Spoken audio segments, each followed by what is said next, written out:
The fluorescent lights of Martin's grocery flickered above me, casting an unnatural pallor over the empty aisles. It was almost midnight, the final stretch of my double shift. My fingers ached as I counted the day's receipts, the paper edges leaving tiny cuts I wouldn't notice until later when hand sanitizer would make them sting. 20 minutes, Ellie, and we're out. My manager Mike called from the back office, his voice echoing through the deserted store. I nodded, though he couldn't see me. 20 more minutes until I could drag myself to the bus stop, ride 40 minutes across town, and collapse into my threadbare couch. My apartment would be empty and silent, just as I'd left it 18 hours ago. The weight of exhaustion pressed down on my shoulders. At 24, I'd imagined my life would be different, not working 2 jobs to make rent, not taking online classes that I was too tired to focus on, not living paycheck to paycheck with medical bills still piling up from my father's final hospital stay. The soft ding of the front door startled me. I'd forgotten to lock it after the last customer. "I'm sorry, we're closed," I called out, tucking a strand of auburn hair behind my ear, trying to sound more authoritative than I felt. No response. I looked up from the register and my breath caught. A man stood just inside the doorway, his presence immediately filling the space in a way that made the store feel smaller. He wasn't particularly tall, perhaps 6 feet, but something about him commanded attention. His charcoal suit looked expensive, the kind that shimmered subtly under the harsh store lighting. His dark hair was styled perfectly, not a strand out of place. But it was his eyes that held me. Dark, observant, they swept across the store before settling on me with an intensity that made my skin prickle. "I'm sorry, sir, but we're closed," I repeated, my voice smaller this time. He didn't acknowledge my words. Instead, he moved deeper into the store, disappearing down the cereal aisle. I bit my lip, uncertain whether to follow or call Mike. Something about the man felt dangerous, but not in the way I should fear for my safety, more like I should be careful not to get too close to a fire that could consume me. I decided to give him a minute. Perhaps he just needed something quickly. I returned to counting the receipts, but my focus was gone. I found myself straining to hear his movements, to catch a glimpse of him between the shelves. The scent of his cologne lingered in the air, something expensive and subtle, sandalwood mixed with something I couldn't name. The door chimed again. This time, 3 men entered, their laughter cutting through the quiet store. They wore baggy clothes, hoodies pulled up despite the warm spring night. One had a tattoo crawling up his neck, disappearing under his jawline. Another wore a baseball cap sideways, revealing just enough of his face for me to see the cruel twist of his mouth. "Hey, sweetheart," the third one called out, leaning against the counter. His breath reeked of alcohol and cigarettes. "Ring us up some beers, will ya?" I straightened, trying to appear taller than my 5'4" frame. "I'm sorry, we're closed. The registers are already shut down for the night." "Come on, don't be like that." He leaned closer. "Pretty girl like you should be more accommodating." My heart hammered against my ribs. Mike was in the back, probably with headphones on as he balanced the day's accounts. The mysterious man in the suit was somewhere in the store, but I doubted he'd help. I was alone. "You need to leave," I said, my voice wavering despite my effort to sound firm. "Now." The tallest of the 3 laughed, a harsh sound that sent ice down my spine. "Or what? You gonna make us?" I reached for my phone beneath the counter, but before my fingers could touch it, the tattooed one grabbed my wrist. His grip was painful, his fingers digging into my skin. "Don't even think about it," he growled. Panic rose in my throat, threatening to choke me. I tried to pull away, but his grip tightened. The other 2 moved around the counter, boxing me in. The smell of them, beer, sweat, and something chemical, made my stomach turn. "Let go of me," I demanded, but the tremor in my voice betrayed my fear. "We just want some beers," the one in the cap said, moving closer. "And maybe whatever's in that register." "The register's empty," I lied. "We already made the night deposit." The one holding my wrist twisted it slightly, making me gasp. "Don't lie to us, sweetheart. That's not nice." I was about to scream for Mike when a voice cut through the tension. Smooth, quiet, but somehow filling every corner of the store. "I believe the lady asked you to leave." We all turned. The man in the suit stood at the end of the counter, his hands casually in his pockets. Up close, I could see his features more clearly. The sharp line of his jaw, the slight curl of his dark hair at the nape of his neck, the way his eyes seemed to hold shadows within them. The thugs hesitated, exchanging glances. "Mind your own business, man," the tattooed one said, but there was a new edge to his voice. Uncertainty.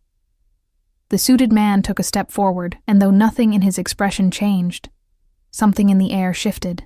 My skin tingled with an inexplicable awareness of danger, not directed at me, but radiating from him.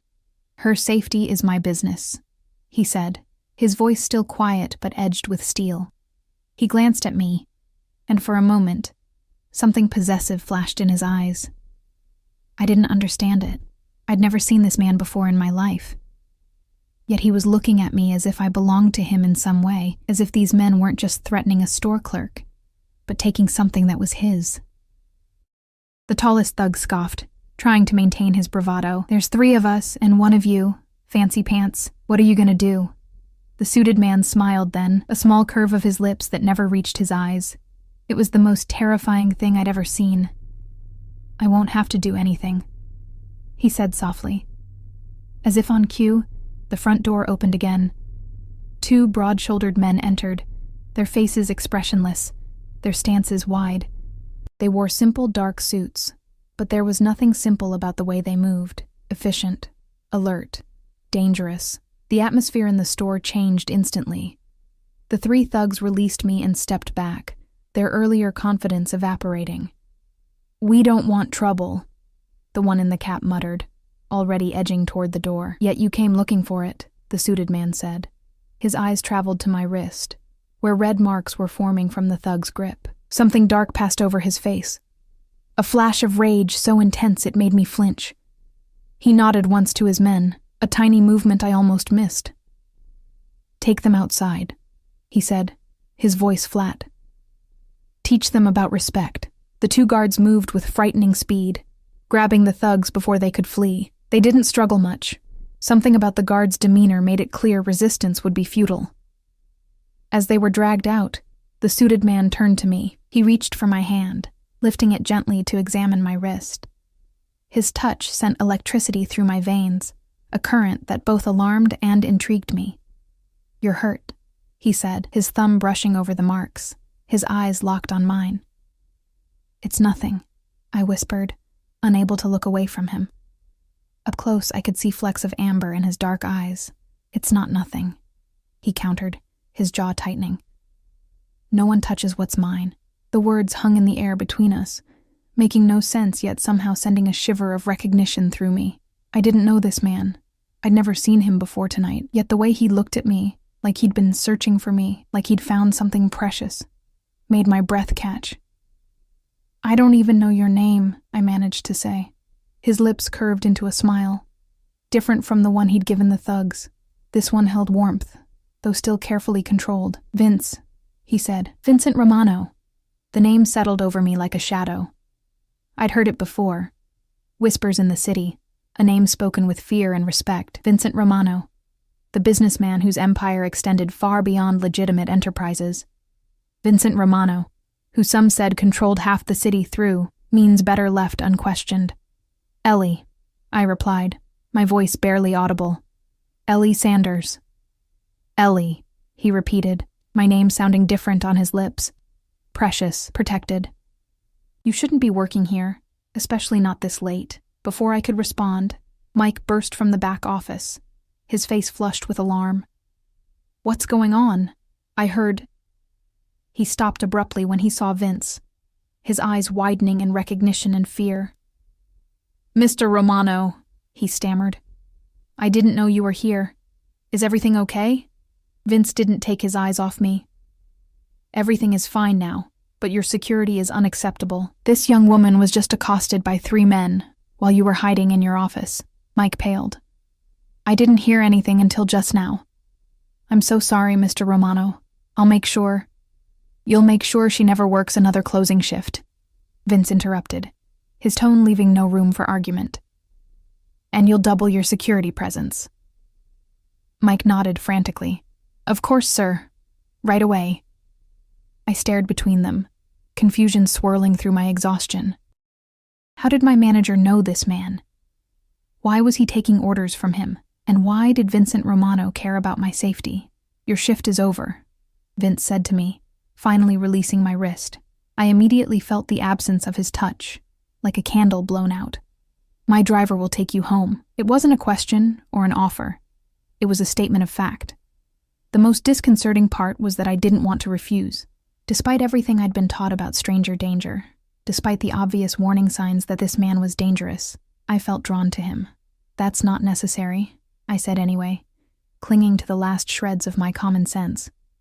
I can take the bus. His jaw tightened, a muscle flexing beneath his smooth skin. It's nearly midnight. The bus is not an option. Mr. Romano is right, Ellie, Mike interjected nervously. Let his driver take you. I'll finish closing up. The front door opened again, and one of the suited guards returned. He gave a subtle nod to Vince, who seemed to understand some unspoken message. It's done, the guard said quietly. I didn't want to know what it was, or what had happened to the 3 men outside. The less I knew, the better. Gather your things, Vince said to me, his tone gentler now. Anthony will drive you home. I hesitated, caught in an impossible situation. Every instinct told me to decline, to maintain the boundary between his world and mine. But my feet ached, my wrist throbbed, and the thought of waiting alone at the bus stop after what had just happened made my skin crawl. Okay, I finally agreed. Thank you. I collected my purse from under the counter and my jacket from the break room. When I returned, Vince was waiting by the door, his posture relaxed but alert. He opened the door for me, his hand hovering near the small of my back as I passed, not touching, but close enough that I could feel the heat of him. Outside, a sleek black Bentley idled at the curb, its engine a soft purr in the night. The driver, Anthony, stood beside it, opening the rear door as we approached. I expected Vince to send me off with his driver, but instead, he slid into the car beside me, his leg brushing against mine in the spacious back seat. The interior smelled of leather and his subtle cologne. The privacy partition was already raised, sealing us off from the driver. Where do you live? Vince asked, as the car pulled away from the curb. I gave my address reluctantly, knowing it would reveal the shabby neighborhood where I rented my 1-bedroom apartment. If he judged me for it, his expression didn't change. How do you know my manager? I asked after a moment of silence, unable to contain my curiosity. Vince's lips curved slightly. I own the building, among others. You own Martin's grocery? I own the property. Martin leases it from one of my companies. I processed this information, trying to reconcile the man beside me with the shadowy figure from rumors and whispers. Up close, he seemed both more and less than the stories. More human, with the way his eyes crinkled slightly at the corners when he watched me, but also more dangerous, with the controlled power I could sense beneath his calm exterior. Those men, I said quietly. What happened to them? Vince studied me for a moment, as if deciding how much to tell me. They were reminded that actions have consequences. A chill ran down my spine. Did you hurt them? They hurt you, he replied, as if that answered everything. We lapsed into silence again. I stared out the window, watching as we moved from the commercial district into residential neighborhoods, eventually reaching the more rundown areas where I lived. I felt embarrassed as we pulled up to my apartment building with its cracked concrete steps and graffiti-tagged mailboxes, but Vince's expression remained neutral. Thank you for the ride, I said, reaching for the door handle. His hand closed over mine, stopping me. Wait for Anthony to open it. He'll walk you to your door. That's really not... Please, Ellie. There was something in his voice, not quite vulnerability, but a crack in his composed facade. Humor me. I nodded, oddly touched by his concern despite its intensity. True to his word, Anthony opened my door and escorted me to the building entrance. I fumbled for my keys, acutely aware of Vince watching from the car, his silhouette visible through the window. Thank you, I said to Anthony, who nodded silently. As I unlocked my door, Vince's window lowered. Ellie, he called softly. I turned back, the streetlight illuminating half his face, leaving the other in shadow. "I'll see you again," he said. Not a question, not a request. A promise that should have frightened me, but instead sent warmth spreading through my chest. I didn't respond, just slipped inside and closed the door behind me. I leaned against it, listening as the Bentley's engine faded into the distance, leaving me alone with questions I couldn't answer and a feeling I couldn't name. I didn't know then that this night, this chance encounter, would change everything. I didn't know that Vincent Romano had just claimed me in ways I couldn't yet understand. I didn't know that by saving me, he had entangled me in a world I was never meant to enter. I only knew that as I finally sank onto my couch, exhausted yet strangely alert, I couldn't stop seeing his eyes, feeling his touch on my wrist, hearing his words. "No one touches what's mine." I didn't belong to anyone. I never had. So why did those words feel like coming home? Sleep evaded me that night. I tossed and turned, replaying every moment with Vincent Romano in my mind. His eyes, his voice, the possessive way he'd looked at me. It all felt like a dream, too surreal to have actually happened. But the fading red marks on my wrist hold a different story. By morning, I'd convinced myself I was overreacting. Vincent Romano was simply a powerful businessman who happened to be in the right place at the right time. His protection was nothing more than basic human decency, his intensity merely his natural demeanor. The "what's mine" comment was just a figure of speech. I repeated these rationalizations as I got ready for my morning shift at Rena's Diner, my second job. The familiar routine of pulling on my pale blue uniform and tying my hair back grounded me in reality, washing away the surreal events of the previous night. The diner was already bustling when I arrived, the morning rush of commuters seeking coffee and breakfast before work. I dove into the chaos, grateful for the distraction. For a few hours, I was just Ellie the waitress again, balancing plates and memorizing orders, not the girl who'd caught the attention of Vincent Romano. "You seem distracted today, Margot," the 60-year-old cook with arms strong from decades of flipping pancakes, commented as I picked up an order. "Long night," I replied, forcing a smile. "Double shift at the grocery store." She clucked her tongue sympathetically. "You work too hard, sweetie. You're young. You should be out having fun, not killing yourself for minimum wage." If only she knew how exciting my night had actually been. The morning rush had just begun to subside when the bell above the door chimed. I was wiping down a recently vacated table, my back to the entrance, but something in the sudden hush that fell over the diner made me turn. Vincent Romano stood in the doorway, as out of place in the Greasy Spoon diner as a wolf among sheep. He wore a different suit today, navy blue, perfectly tailored to his athletic frame. Behind him, one of his guards, not Anthony, but equally imposing, surveyed the room with practiced efficiency. My heart stuttered in my chest. What was he doing here? How did he even know where I worked? His eyes found me immediately, as if drawn by some invisible thread. A small smile curved his lips as he made his way toward me, patrons shifting instinctively to clear his path. "Ellie," he said, my name like silk on his tongue. "Good morning." "Mr. Romano," I managed, clutching my rag like a lifeline. "What are you doing here?" He raised an eyebrow, amused by my directness. "Having breakfast, I hope, and please call me Vince." "Right," I said, flustered. "Of course, this way." I led him to a booth in the corner, away from the windows, choosing it instinctively, somehow knowing he'd prefer privacy. His bodyguard took a position near the door, standing with his back to the wall, eyes constantly scanning. Vince slid into the booth with effortless grace. Up close, in the harsh fluorescent lighting of the diner, he should have looked less intimidating than he had in the dim grocery store. Instead, the daylight only accentuated his features. The sharp line of his jaw, the intensity of his dark eyes, the subtle power evident in every movement. "Coffee?"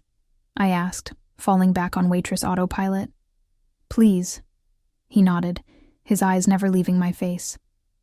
I returned with the coffee pot, painfully aware of every eye in the diner watching us. My hand trembled slightly as I poured, and when I set down the mug, his fingers brushed against mine. Deliberately, I was certain. "How's your wrist?" he asked, nodding toward the faint marks that remained. "Fine," I replied automatically. It was nothing, really. His jaw tightened, a muscle flexing beneath his smooth skin. It wasn't nothing, Ellie. I swallowed hard. What happened to those guys? Vince took a sip of his coffee, his expression unreadable. They won't bother you again. The way he said it sent a chill down my spine. Not from fear for myself, but from the certainty that those 3 men had experienced something terrible. Are you ready to order? I asked, desperate to shift back to safer ground. What do you recommend? The blueberry pancakes are good, I offered. Or the Denver omelet. I'll have whatever you like best, he said, handing me back the menu without looking at it. The French toast, then, with strawberries. He nodded, seemingly pleased by my choice. Perfect. As I turned to place his order, he caught my hand. When do you finish here today? My pulse quickened. 2:00. Why? I'd like to take you to dinner tonight. It wasn't a question, not really. But it wasn't a command either. There was something in his eyes, a hint of vulnerability beneath the confidence, that made me hesitate. I don't think that's a good idea, I said quietly. His thumb traced circles on the back of my hand, sending shivers up my arm. Why not? Because you're dangerous. Because you're obviously involved in something illegal. Because the way you look at me terrifies and thrills me in equal measure.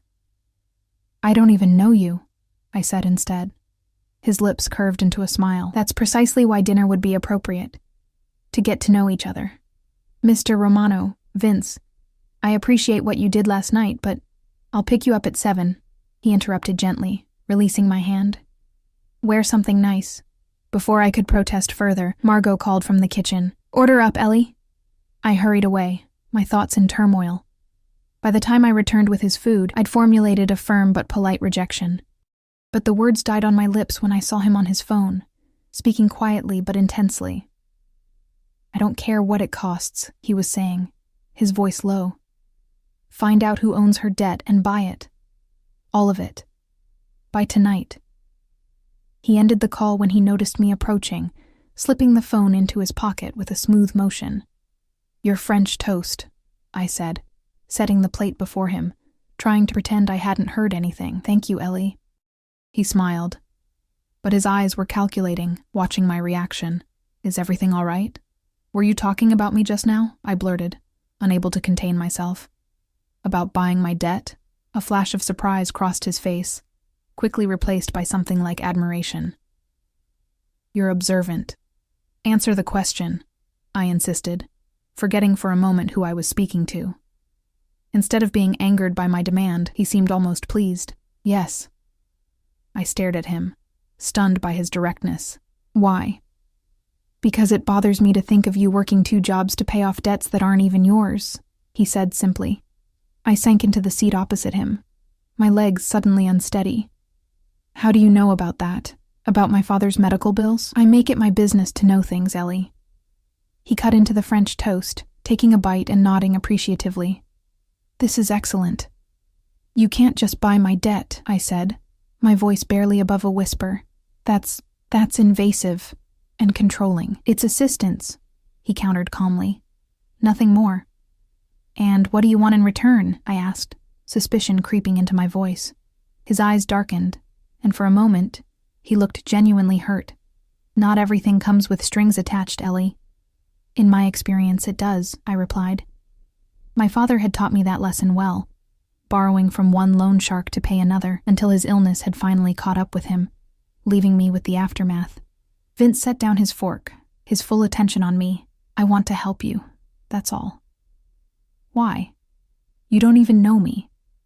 I know enough, he said, his voice dropping to a timbre that made my skin prickle. I know you work 2 jobs to support yourself. I know you take online classes in business management, hoping for a better future. I know you care for elderly Mrs. Finch in apartment 3B, bringing her groceries when her arthritis flares up. My mouth went dry. How could you possibly know all that? As I said, I make it my business to know things. His gaze softened slightly, especially about people who interest me. And I interest you. I couldn't keep the disbelief from my voice. More than you can imagine. The intensity in his eyes made heat rise to my cheeks. The diner had grown quieter, and I became aware again of the curious glances from other patrons and staff. I stood up abruptly. I should get back to work. Vince nodded. seemingly untroubled by my sudden retreat. 7 o'clock, Ellie. I'll send Anthony. I wanted to refuse again, to make it clear that I wasn't available for whatever game he was playing, but something in the way he looked at me, like I was a puzzle he was determined to solve, a treasure he'd unexpectedly discovered, made the words stick in my throat. Instead, I just nodded and hurried back to the counter, feeling his eyes on me every step of the way. The rest of my shift passed in a blur. I caught snippets of whispered conversations, my name and Vincent's mentioned together with speculative glances. By the time I clocked out at 2, rumors were already spreading that I was his mistress, his long-lost daughter, an undercover federal agent. The truth was both simpler and more complex. I was nothing to him, yet he acted as if I were everything. I practically ran home, eager to escape the curious stares and whispered questions. My apartment welcomed me with its familiar shabbiness. The second-hand furniture, the water stain on the ceiling that resembled Australia, the stack of textbooks on my coffee table. Normal. Safe. Mine. I sank onto my couch, burying my face in my hands. What was happening to me? Why couldn't I simply tell Vincent Romano no and mean it? A part of me, a small, dangerous part, was intrigued, not just by his wealth or power, but by the way he looked at me, as if he saw something in me that no one else did. As if, to him, I wasn't just another invisible girl struggling to survive. I dozed off on the couch, exhaustion finally claiming me.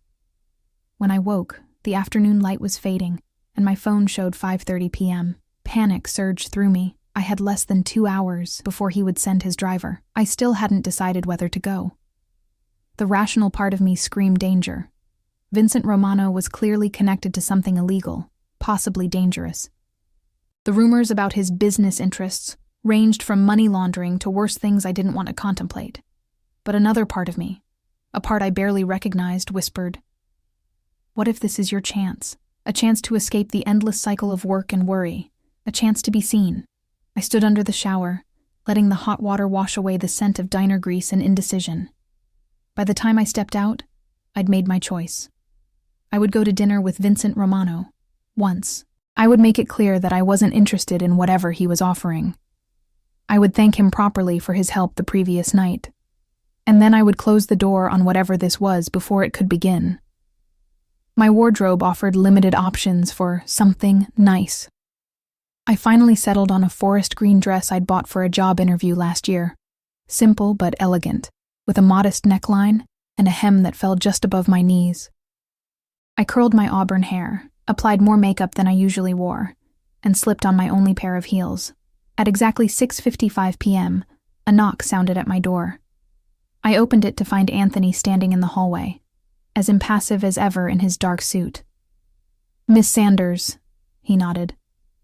"Mr. Romano is waiting." I grabbed my small clutch purse and followed him down the stairs, my stomach a knot of anxiety and anticipation. The same Bentley from the previous night waited at the curb, but this time, when Anthony opened the door, Vincent wasn't inside. Instead, Anthony held the door for me, then circled around to the driver's seat. "Where is Mr. Romano?" I asked, settling into the plush leather seat. "Meeting you at the restaurant, miss," Anthony replied, his eyes meeting mine briefly in the rearview mirror. He had business to attend to first. The drive took us from my rundown neighborhood into the heart of the city, the buildings growing taller and more elegant as we traveled. Anthony finally pulled up in front of Aureole, the most exclusive restaurant in the city, a place where reservations were typically booked months in advance. "We're dining here?" I asked, unable to hide my surprise. Anthony's lips twitched in what might have been the ghost of a smile. "Mr. Romano owns it." Of course he did.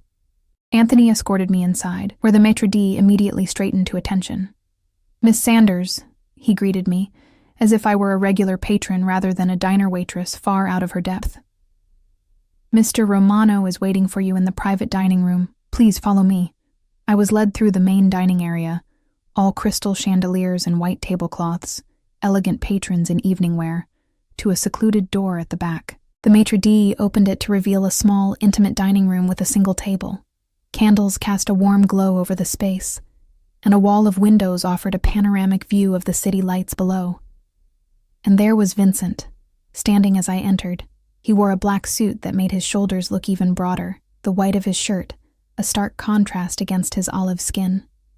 His dark eyes widened slightly as they took me in, a flash of approval, and something hotter making my cheeks warm. "Ellie," he said, moving forward to take my hand. "You look stunning." "Thank you," I murmured, suddenly self-conscious. "This place is beautiful. I'm glad you like it." He guided me to the table, pulling out my chair with old-world courtesy. As he took his seat opposite me, I noticed we were alone in the room. No waitstaff, no bodyguards, just the two of us, candlelight, and the glittering city beyond the glass. "I wasn't sure you'd come," Vince said, his eyes never leaving mine as he poured wine into my glass, a deep red that caught the candlelight like liquid rubies. "Neither was I admitted. His lips curved into that small smile that transformed his face, making him look younger, almost boyish. "Yet here you are." "Yet here I am," I echoed, taking a sip of the wine. It was exquisite, unlike anything I'd ever tasted, rich and complex. "I wanted to talk to you about your debt," he said, cutting straight to the point. "It's been taken care of." I set down my glass with a sharp click. "I didn't agree to that." "You didn't have to," he replied calmly. "It's done." "You can't just—" "I can," he interrupted gently. "And I did. Your father's medical bills, your student loans, the credit card debt, all of it." I stared at him, speechless. The amount was substantial, over $70,000 in total.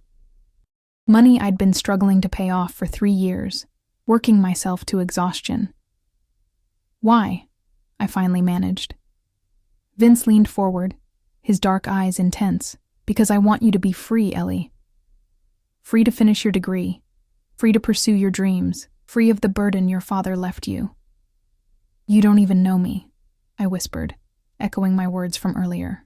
"I know enough," he repeated, his voice dropping to that timbre that seemed to resonate in my bones. "I know that when those men threatened you last night, you didn't cower.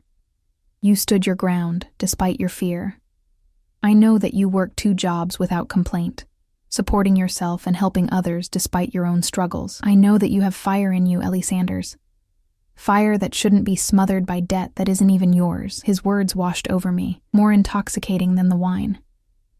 No one had ever seen me that way, as strong, as worthy of admiration. I'd been invisible for so long, just another struggling girl in a city full of them. "I can't accept this," I said, even as a part of me longed to. "It's too much, and I have no way to repay you." "I don't want repayment," Vince said. "I want your company." I blinked. "My company?" "Dinner. Conversation." His eyes held mine, dark and intent. "Nothing more than you're comfortable with, Ellie." Relief and something like disappointment mingled in my chest. "Just dinner?" "For now," he said, and the promise in those 2 words made my pulse quicken. The door opened then, and a waiter entered with our first course. Delicate scallops arranged like art on the plate. As he set them down and discreetly retreated, I realized this entire evening had been choreographed, from the private room to the perfectly timed service. "Tell me about yourself," Vince said as we began to eat. "Not the details I already know. Tell me what you want, your dreams, the future you see for yourself." No one had asked me that in a long time. I found myself talking more freely than I'd intended, describing my hopes of finishing my business degree, my vague plans of perhaps opening a small bakery someday. My mother had taught me to bake before she'd left, and it remained my one true passion. Vince listened with genuine interest, asking questions that revealed he was truly engaged. As the courses came and went, each more exquisite than the last, I found myself relaxing, the wine and his attention loosening something tight within me. "And what about you?" I finally asked. "What does Vincent Romano want from life?" A shadow passed over his face, so quickly I almost missed it. "What every man wants, I suppose. Success, security." His eyes met mine across the candlelight. Someone to share it with. The intensity of his gaze made heat pool low in my belly. I looked away, focusing on the city lights beyond the window. "And is that why I'm here? Because you're lonely? You're here because from the moment I saw you, I haven't been able to think of anything else." he said, his honesty catching me off guard. Because something about you calls to something in me, Ellie. I don't expect you to understand it. I barely do myself. I met his eyes again, searching for deception and finding none. This is crazy, I whispered. You know that, right? Normal people don't just claim strangers in grocery stores. They don't buy their debt or take them to exclusive restaurants after knowing them for a day. I've never claimed to be normal, he replied with a small shrug, and what happened between us wasn't normal either. You felt it too. Don't deny it. I couldn't deny it. From the moment he'd walked into Martin's grocery, something had shifted in my world, as if his presence had rearranged the very atoms around me. I'm not denying it, I said softly. I'm just trying to understand it. Some things defy understanding, Ellie. They simply are. Dessert arrived, a delicate chocolate souffle that melted on my tongue. As I savored it, I realized with a start that I was enjoying myself. More than that, I felt alive in a way I hadn't in years. When the meal concluded, Vince stood and offered his hand. There's something I want to show you. I placed my hand in his, allowing him to lead me from the private dining room, through a service corridor, and into an elevator. He pressed the button for the roof, his body close enough that I could feel his warmth, smell the subtle cologne that was becoming familiar. The elevator opened onto a rooftop garden, a hidden oasis above the city, with potted trees strung with tiny lights, flower beds releasing their fragrance into the night air, and a small reflecting pool that mirrored the stars above. This is beautiful, I breathed, taking it all in. Do all your restaurants have secret gardens? Just this one, Vince said, leading me to a bench near the pool. I come here sometimes to think, to escape. What does Vincent Romano need to escape from? I asked, genuinely curious. He was quiet for a long moment, his profile etched against the city lights. Expectations, responsibilities, the weight of the empire my father built and I inherited. For the first time, I glimpsed something beneath the powerful exterior, a man with burdens of his own, perhaps as heavy as mine in their own way. Is that why you helped me? I asked. Because you know what it's like to inherit someone else's legacy? His eyes found mine in the dim light, surprise evident in them. You're perceptive, Ellie, more than you know. Or maybe you're just not as mysterious as you think, I countered, surprising myself with my boldness. He laughed then, a genuine sound that transformed his face, erasing years and tension. Perhaps not with you. We sat in companionable silence for a while, the night air cool but pleasant. Eventually he checked his watch and sighed. It's getting late. I should take you home. A part of me didn't want the evening to end, but I nodded. Thank you for dinner, and for the debt, though I'm still not entirely comfortable with it. You will be, he said confidently, standing and offering his hand again, in time. The drive back to my apartment was quiet, a comfortable silence between us. This time, Vince accompanied me in the back seat, his presence filling the space with an energy I couldn't name. When Anthony pulled up in front of my building, Vince insisted on walking me to my door. This isn't necessary, I protested as we climbed the stairs. Humor me, he said again, his hand at the small of my back. At my door, I turned to face him, suddenly nervous. So, thank you again. My pleasure, he murmured, his eyes dropping to my lips for just a moment before returning to mine. When can I see you again? I'm working tomorrow, I said automatically. Both jobs. His jaw tightened. You don't need to work those jobs anymore, Ellie. Your debt is cleared. I still have rent to pay, and I like being independent. Something like admiration flickered in his eyes. Of course. But perhaps just one job would suffice? The diner, perhaps. It seems safer. I thought of Mike's fearful deference the night before. Did you speak to my manager at the grocery store? I did, Vince admitted without apology. Your safety is non-negotiable. I should have been angry at his interference, but instead I found myself touched by his concern. One job would give me more time for classes, I conceded. His smile was worth the compromise. Tomorrow evening, then? After your shift? I hesitated, then nodded. Okay, Vince stepped closer, his hand coming up to cup my cheek. My breath caught as he leaned in, but instead of kissing my lips, he pressed a gentle kiss to my forehead. "Good night, Ellie," he whispered, his breath warm against my skin. "Good night, Vince," I replied, my voice unsteady. I slipped inside my apartment, closing the door behind me. I leaned against it, listening to his retreating footsteps, my heart racing and my mind spinning with questions I couldn't answer. What was I doing? Who was this man who had entered my life like a storm, upending everything in a matter of days? And why, despite all the warning signs, did being with him feel so right? As I kicked off my heels and sank onto my couch, I realized with startling clarity that I was standing at a crossroads. Whatever happened next would change my life forever, and the most terrifying part was that I wanted it to. The next morning brought doubt with the dawn. In the harsh light of day, last night seemed like a dream. The private dining room, the rooftop garden, the way Vincent had looked at me as if I were precious. I'd been swept away by the fantasy, but reality had a way of reasserting itself. Who was I kidding? Men like Vincent Romano didn't fall for diner waitresses. There had to be an angle I wasn't seeing, an ulterior motive behind his interest. Yet when I checked my email, I found a notification from the hospital's billing department. "Your account has been paid in full." Similar messages waited from my student loan servicer and credit card company. It was real. Vincent Romano had erased my debt overnight, as casually as someone might buy a cup of coffee.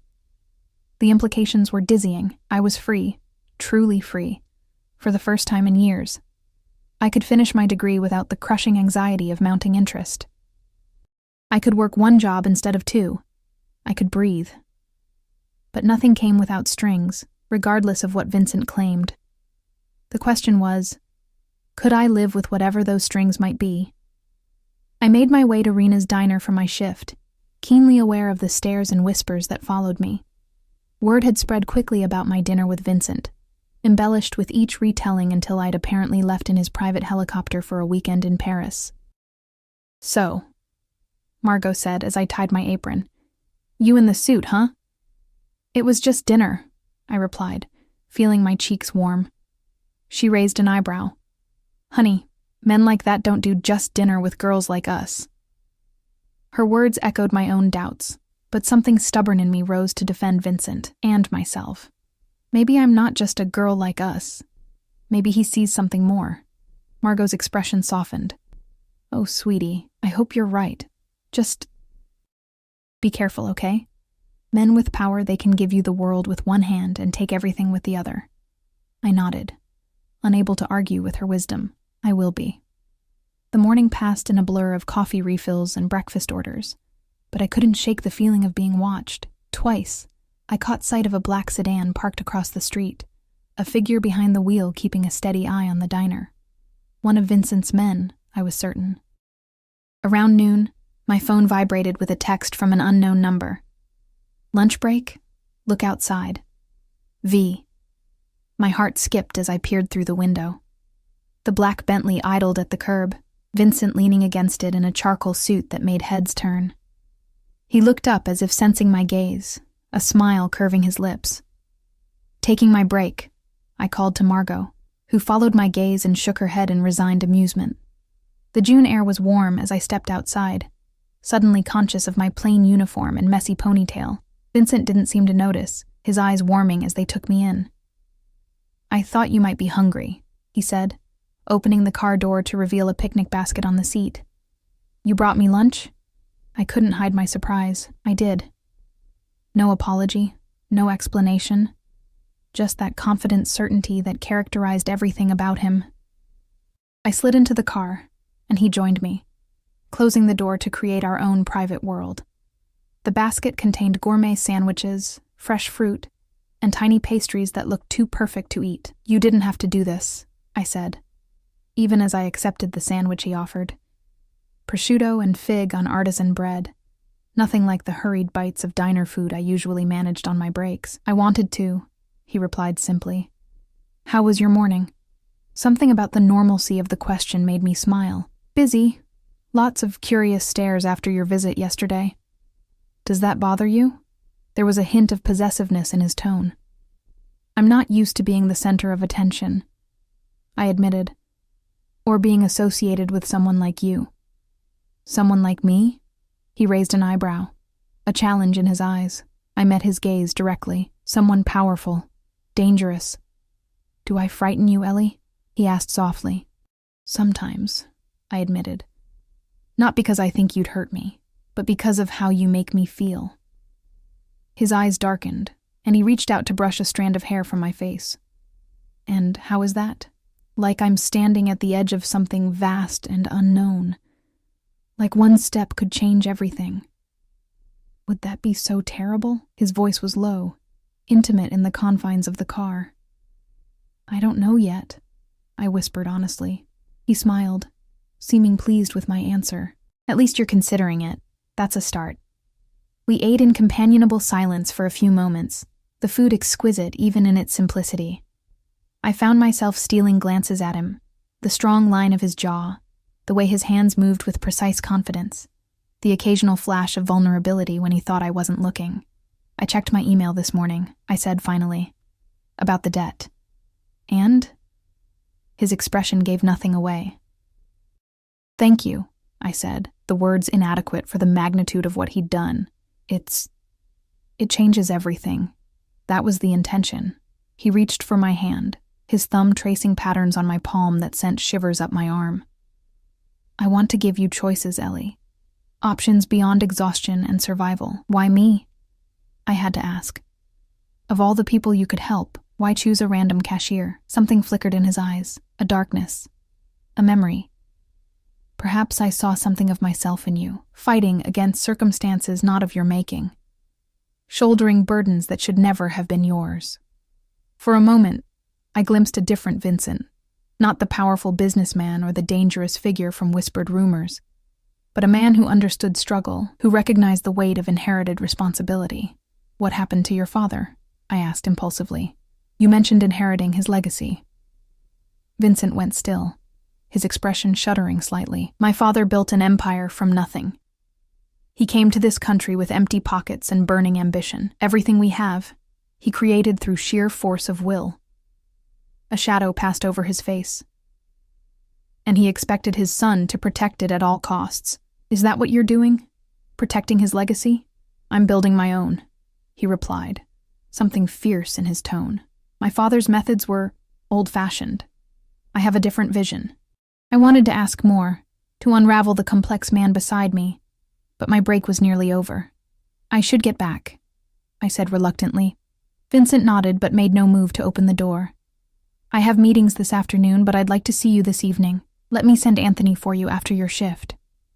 It wasn't quite a question, but neither was it a command. There was room for me to refuse, though we both knew I wouldn't. Okay, I agreed. I'm done at 6. He smiled, that transformative expression that made him look younger, less guarded.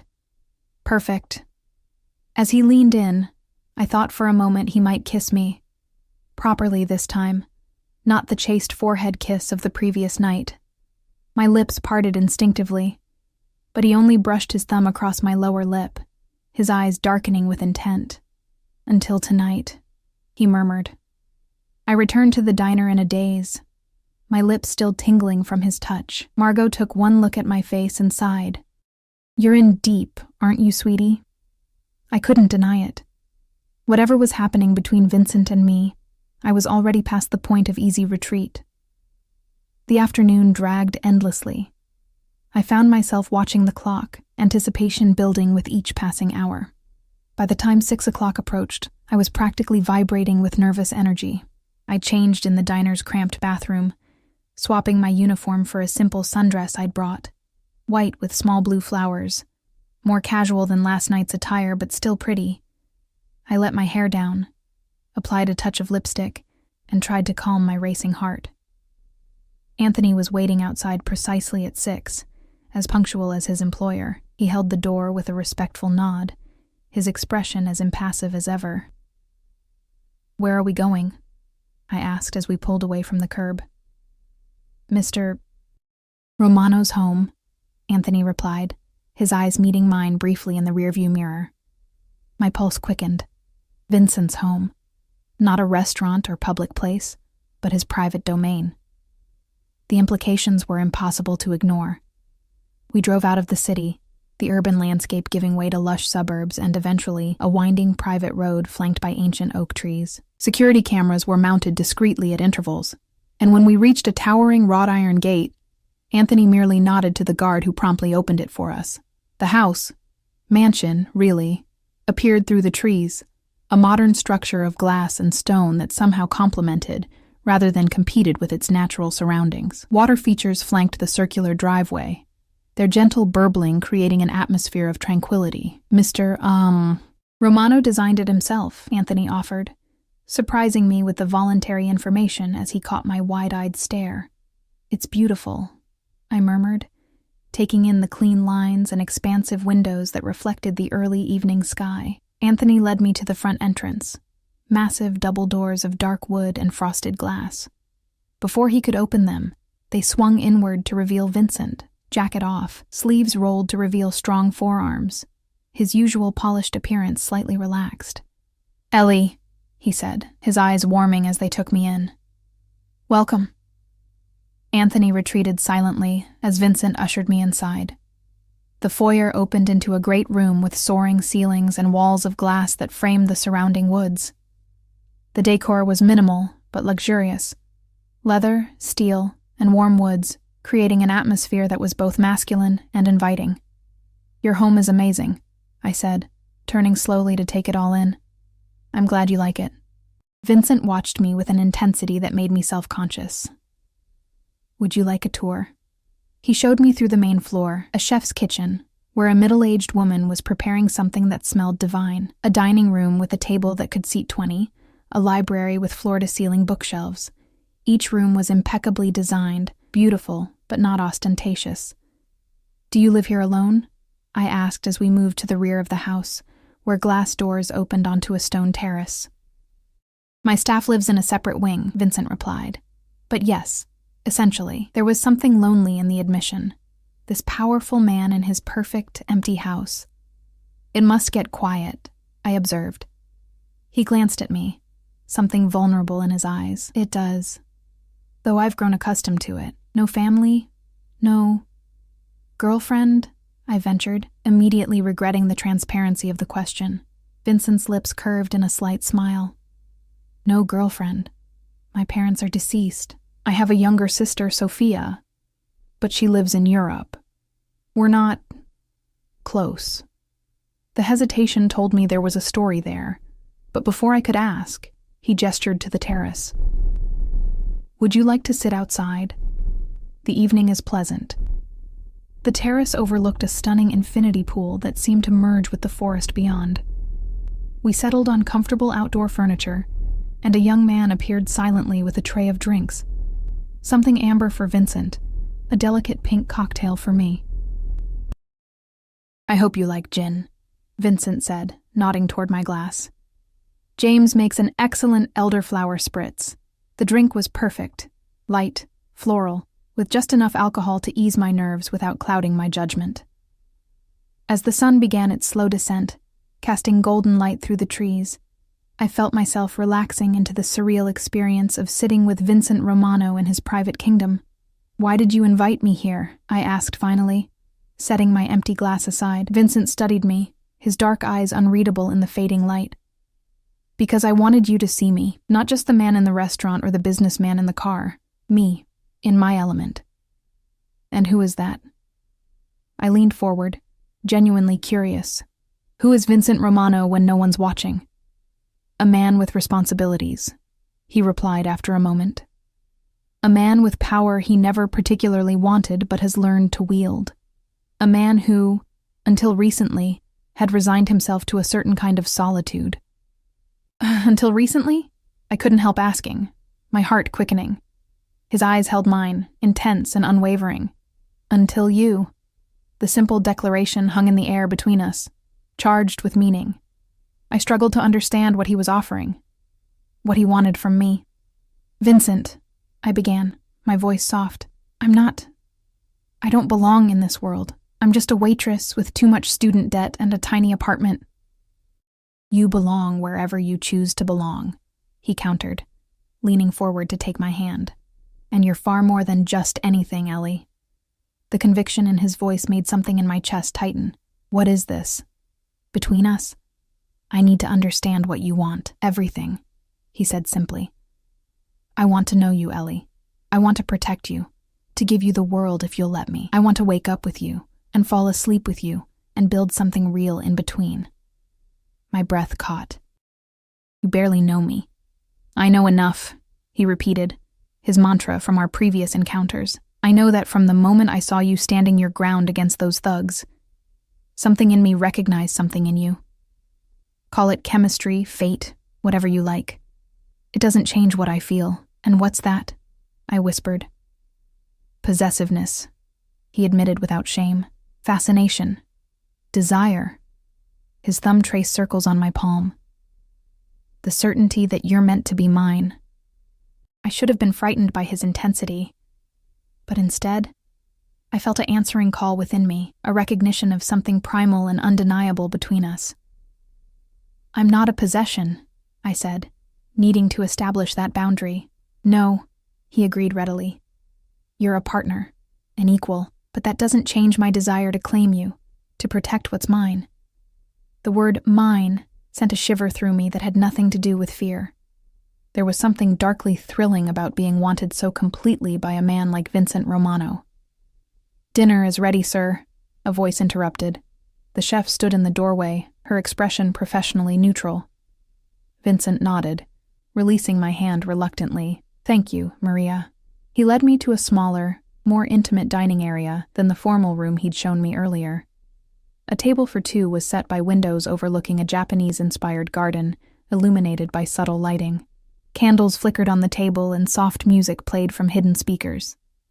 This is beautiful, I murmured as he held my chair. I wanted tonight to be special, he replied, taking his seat across from me.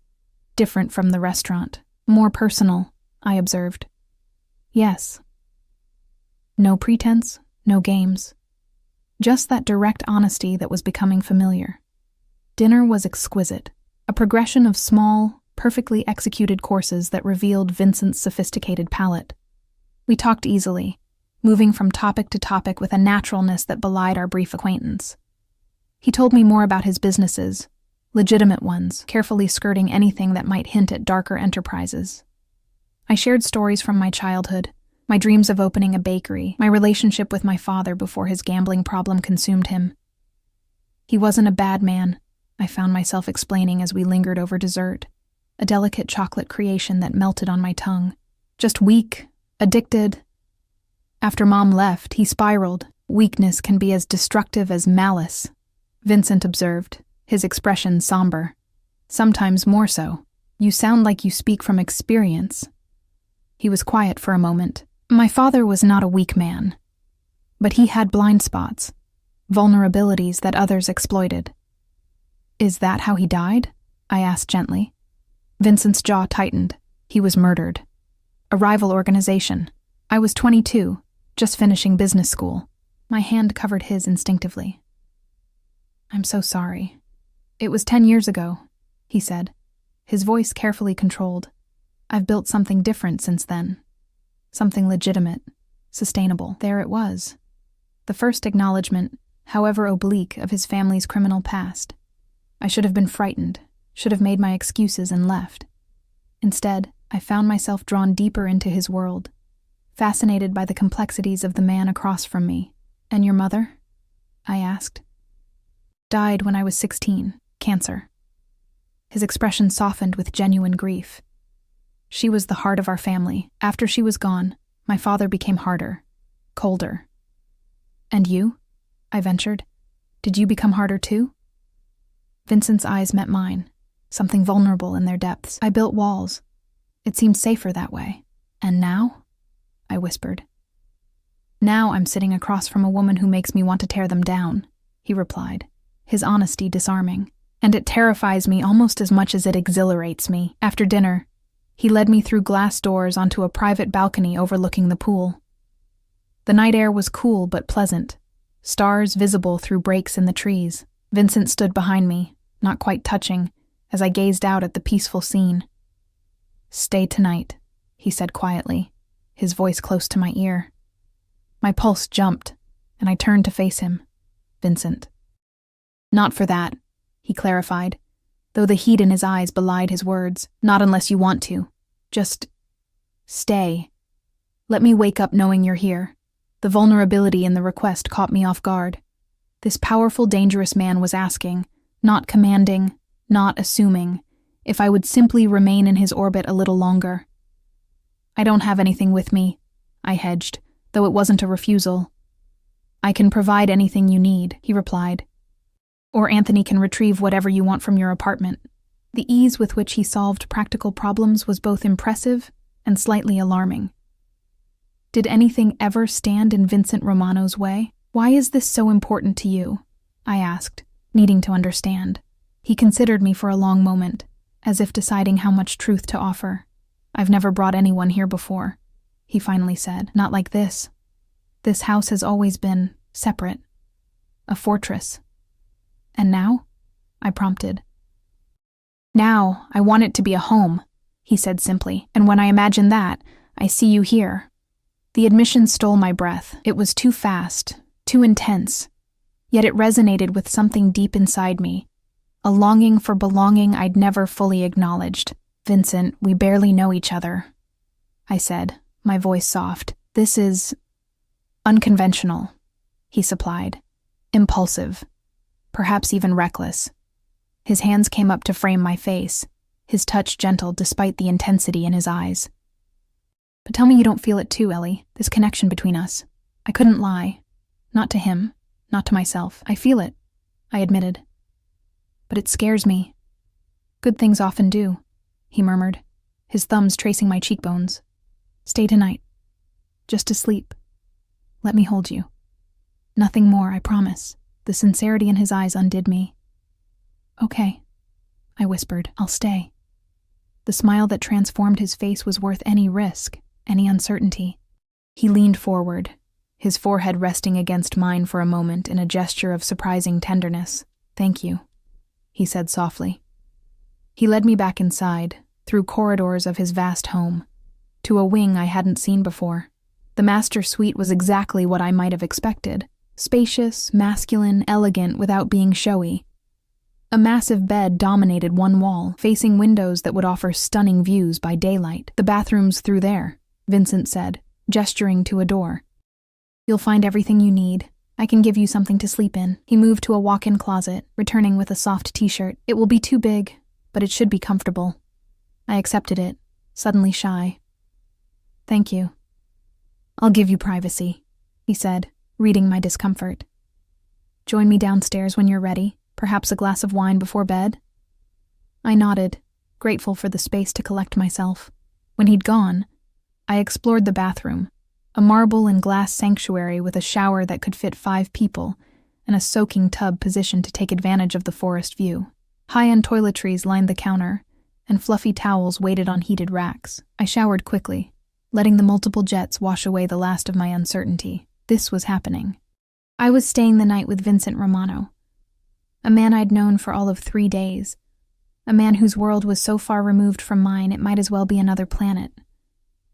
Yet it felt right in a way I couldn't explain, as if some part of me had been waiting for him without even knowing it. I pulled on his t-shirt, which fell to mid-thigh, and used the new toothbrush I found still in its packaging. My reflection showed a woman I barely recognized, eyes bright with something between excitement and fear, hair damp and curling around my shoulders, skin flushed from the hot shower and the heat of anticipation.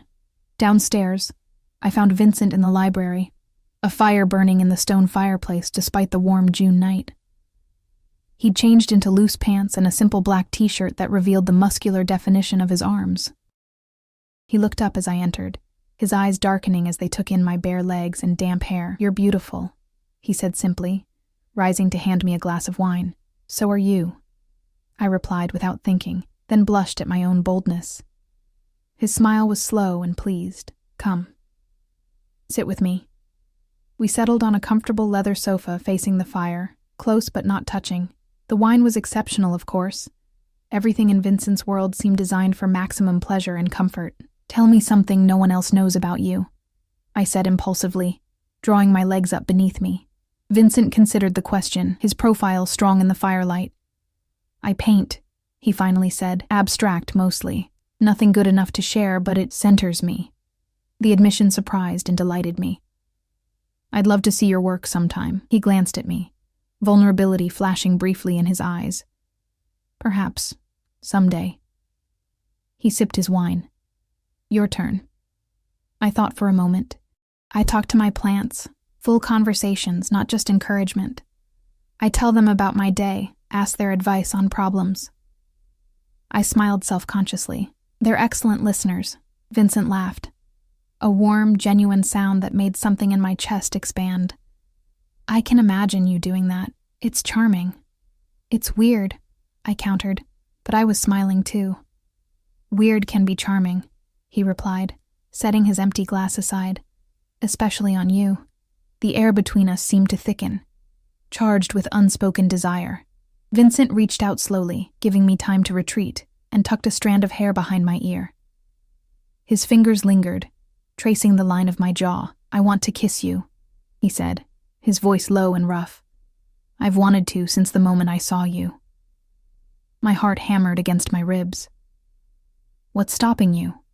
His eyes darkened. "The promise I made. Just sleep," I said. "Nothing more."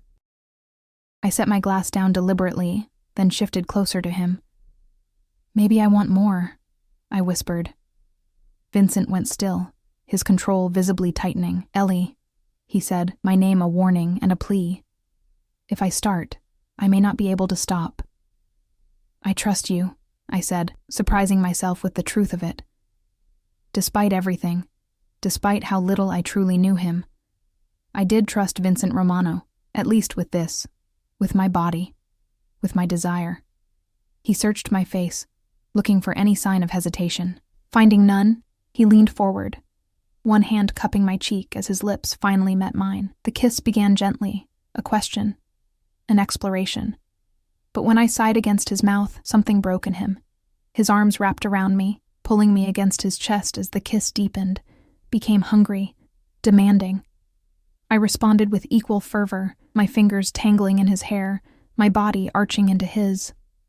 Vincent groaned, the sound vibrating through me. "Ellie," he murmured against my lips. "My Ellie."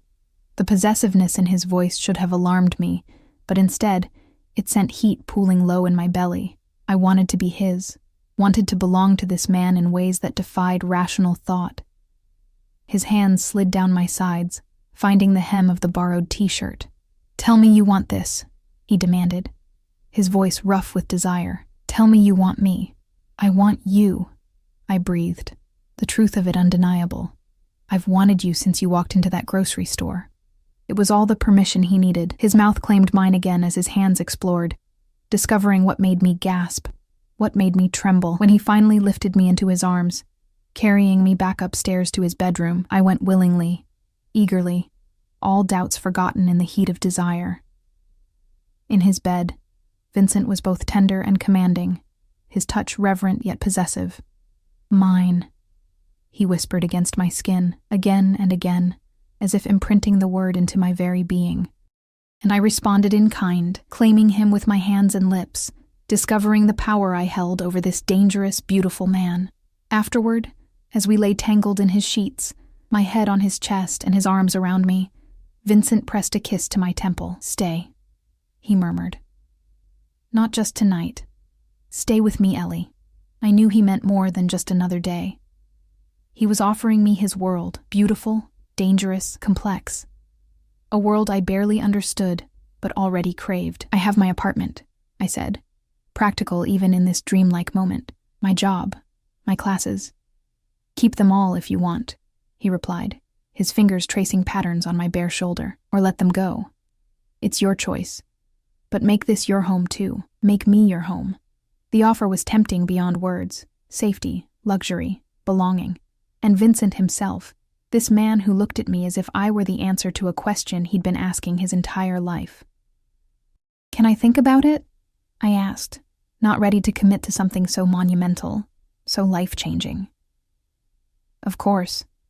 He pressed another kiss to my hair. "Take all the time you need," I'm not going anywhere. As I drifted toward sleep in Vincent Romano's arms, I knew that whatever I decided, nothing would ever be the same. I'd crossed a threshold, entered a world of both shadow and light, danger and protection. And somewhere deep inside, I already knew I'd never want to leave. Morning light filtered through the floor-to-ceiling windows, casting Vincent's bedroom in a warm glow. I woke slowly, momentarily disoriented by the unfamiliar softness of the mattress beneath me, the silky sheets against my skin. Then the memories of the previous night flooded back. Vincent's hands on my body, his mouth against mine, the way he'd whispered my name like a prayer. I turned to find him watching me, already awake, propped on one elbow. His dark hair was tousled from sleep, a shadow of stubble along his jaw making him look younger, less polished than the man who'd walked into Martin's grocery 3 days ago. "Morning," he murmured, his voice rough with sleep. "How did you sleep?" "Better than I have in years," I admitted, feeling strangely shy despite our intimacy the night before. His fingers traced the curve of my shoulder, leaving goosebumps in their wake. "Any regrets?" I considered the question seriously, searching my feelings for any hint of remorse or uncertainty. "No," I said finally, surprising myself with the conviction in my voice. "No regrets." The smile that transformed his face was worth any doubt, any fear I might have harbored. He leaned forward to press a kiss to my forehead, then my lips, gentle, almost reverent. "I have meetings this morning," he said reluctantly, "but I've told Anthony to clear my afternoon. Stay. Let me come back to you." The request was simple yet loaded with meaning. Stay. Not just in his bed or his house, but in his life. The decision felt monumental, a fork in the road with no possibility of return. I should check on my apartment, I hedged. Water my plants. They'll be worried about me. Vincent's lips curved, remembering my confession from the night before. "Of course. Anthony can take you home, then bring you back here for lunch, if you want." He left the choice to me, though I could see how much he wanted me to say yes. "Okay," I agreed softly. Lunch would be nice. The relief in his eyes was palpable. He kissed me once more, deeper this time, before reluctantly pulling away. "I need to shower and dress. Make yourself comfortable. The kitchen staff will make you whatever you'd like for breakfast." After he'd gone, I lay in his bed for a few minutes longer, trying to reconcile the whirlwind of the past few days, from struggling waitress to the bed of Vincent Romano in less than a week. It seemed impossible, surreal. Yet the warmth lingering on my skin, the pleasant ache in my body, were undeniably real. I showered in his palatial bathroom, then dressed in my sundress from the night before. It felt strangely inadequate now, this simple cotton garment among the luxury of Vincent's home. I found him in the kitchen, impeccable in a tailored suit, drinking espresso while scrolling through messages on his phone. He looked up as I entered, his eyes warming. "There you are," he said, setting aside his phone to give me his full attention. "Are you hungry?" The kitchen staff appeared as if summoned telepathically, offering a breakfast spread that would have fed a small army: fresh pastries, fruit, eggs prepared 3 ways, artisanal bread, and coffee that smelled divine. "This is too much," I protested weakly, as Vincent pulled out a chair for me at the kitchen island. "Get used to it," he replied with a small smile. "Maria believes in being prepared for any possible preference." The older woman nodded, pleased by his acknowledgement. "Mr. Romano never eats enough breakfast," she confided to me. "Perhaps you will be a good influence." The easy acceptance of my presence in Vincent's home, as if I belonged there, as if I were already part of his life rather than an overnight guest, was both disconcerting and strangely comforting. We ate together, Vincent watching with evident pleasure as I savored the perfectly prepared food. When his phone vibrated with an incoming call, he glanced at it with a frown. "I need to take this," he said apologetically. "Business that can't wait." I nodded, understanding. "Go ahead. I'll be fine." He pressed a kiss to my temple before answering the call, his voice immediately shifting to a more commanding tone as he moved toward his office. I caught fragments, something about a shipment, a customs issue, a competitor trying to undercut their position. Nothing explicitly illegal, but the edges of conversations that hinted at operations beyond simple business transactions. After he'd gone, I finished my coffee in thoughtful silence.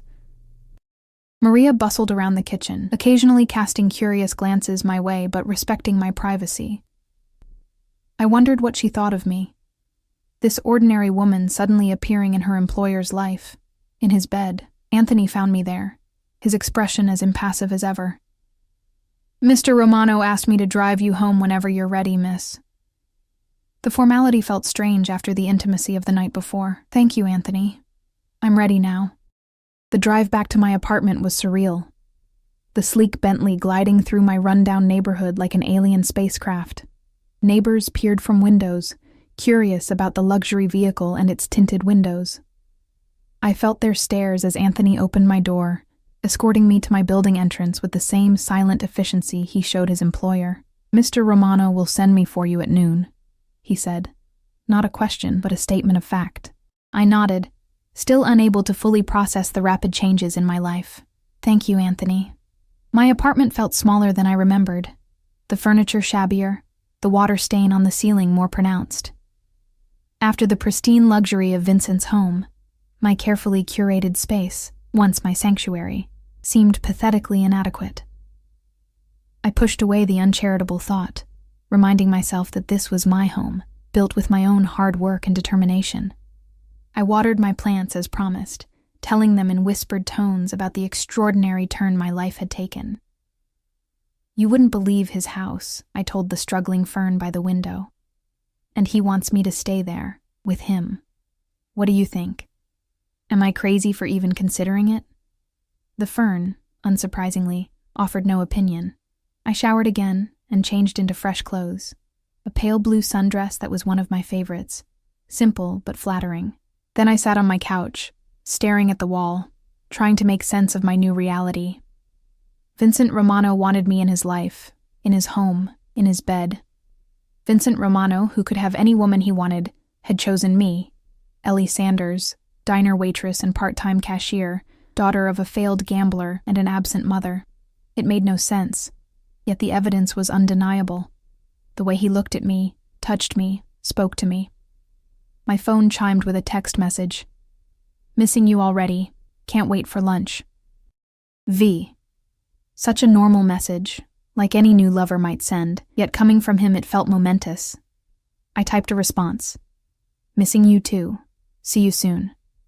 The simplicity of the exchange belied the complexity of our situation. I was falling for Vincent Romano, falling hard and fast into uncharted territory, and I had no idea if there would be a safe landing or if I was destined to crash and burn. At precisely noon, Anthony arrived as promised. He raised an eyebrow slightly at the small overnight bag I carried, the only acknowledgement of what it signified, and held the car door with his usual silent efficiency. Vincent was waiting on the terrace when we arrived. His suit jacket discarded, sleeves rolled up to expose strong forearms. He looked up from his laptop as I approached, his entire being seeming to lighten at the sight of me. He rose immediately, coming to meet me, his hands warm on my waist as he bent to kiss me. "You came back," he murmured against my lips, as if he genuinely feared I might not. "I said I would," I replied, touched by the vulnerability beneath his confident exterior. He gestured to the bag in my hand, his eyes questioning. "You're staying?" "For tonight," I clarified, not quite ready to commit to more despite the pull I felt toward him. "If that's still okay." "More than okay," he assured me, taking the bag and setting it aside. "I had lunch prepared for us out here." "I thought you might enjoy the view." The view was spectacular. The infinity pool shimmering in the midday sun, the forest beyond vibrant with summer green. But it was Vincent himself who captured my attention. The way the sunlight highlighted the angles of his face, the way his eyes followed my every movement, as if cataloging each expression, each gesture. Lunch was a light affair. Fresh salads, cold soup, crusty bread with imported olive oil. We talked easily, about nothing and everything. My online classes, his legitimate business interests, books we'd both read, places we'd like to visit. It felt normal, almost domestic, this shared meal in the sunlight. After we'd eaten, Vincent led me to a cushioned lounge chair large enough for two, pulling me against his chest as we reclined together. "This is nice," he murmured into my hair. "Just being with you." "It is," I agreed, relaxing into his embrace. "Though I imagine it's quite different from your usual afternoon activities." His chest rumbled with a low laugh. "Very different. Much better." We stayed like that for a while, the warm sun and the gentle rhythm of Vincent's heartbeat lulling me into a peaceful doze. I woke to the sensation of his fingers combing through my hair, his breathing steady beneath my cheek. "Tell me about your bakery dream," he said quietly. "What would it look like? Where would it be?"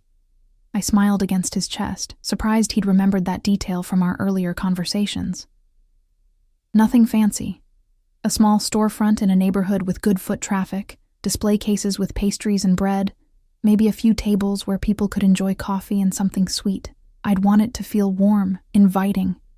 Somewhere people would return to again and again. What would you call it?" I hesitated, then admitted, "Sweetness and light. It's what my mom used to call me when I was little before she left." Vincent's arms tightened around me. "I like that. It suits you. It's just a dream," I said, tempering my own enthusiasm. "Commercial space in this city is expensive, and startup costs for a bakery are significant. Equipment, inventory, staff. I could help with that," he offered, his voice careful, as if aware he was treading on sensitive ground. "If you'd let me." I sat up to look at him, needing to see his face. "Vincent, I can't take more from you. The debt was already too much." "It's not taking if I'm offering freely," he countered, his expression earnest. "I have resources, Ellie. Let me use them for something that would make you happy." I'd never know if I succeeded because of my own merit, or because Vincent Romano smoothed the path, I explained, trying to make him understand.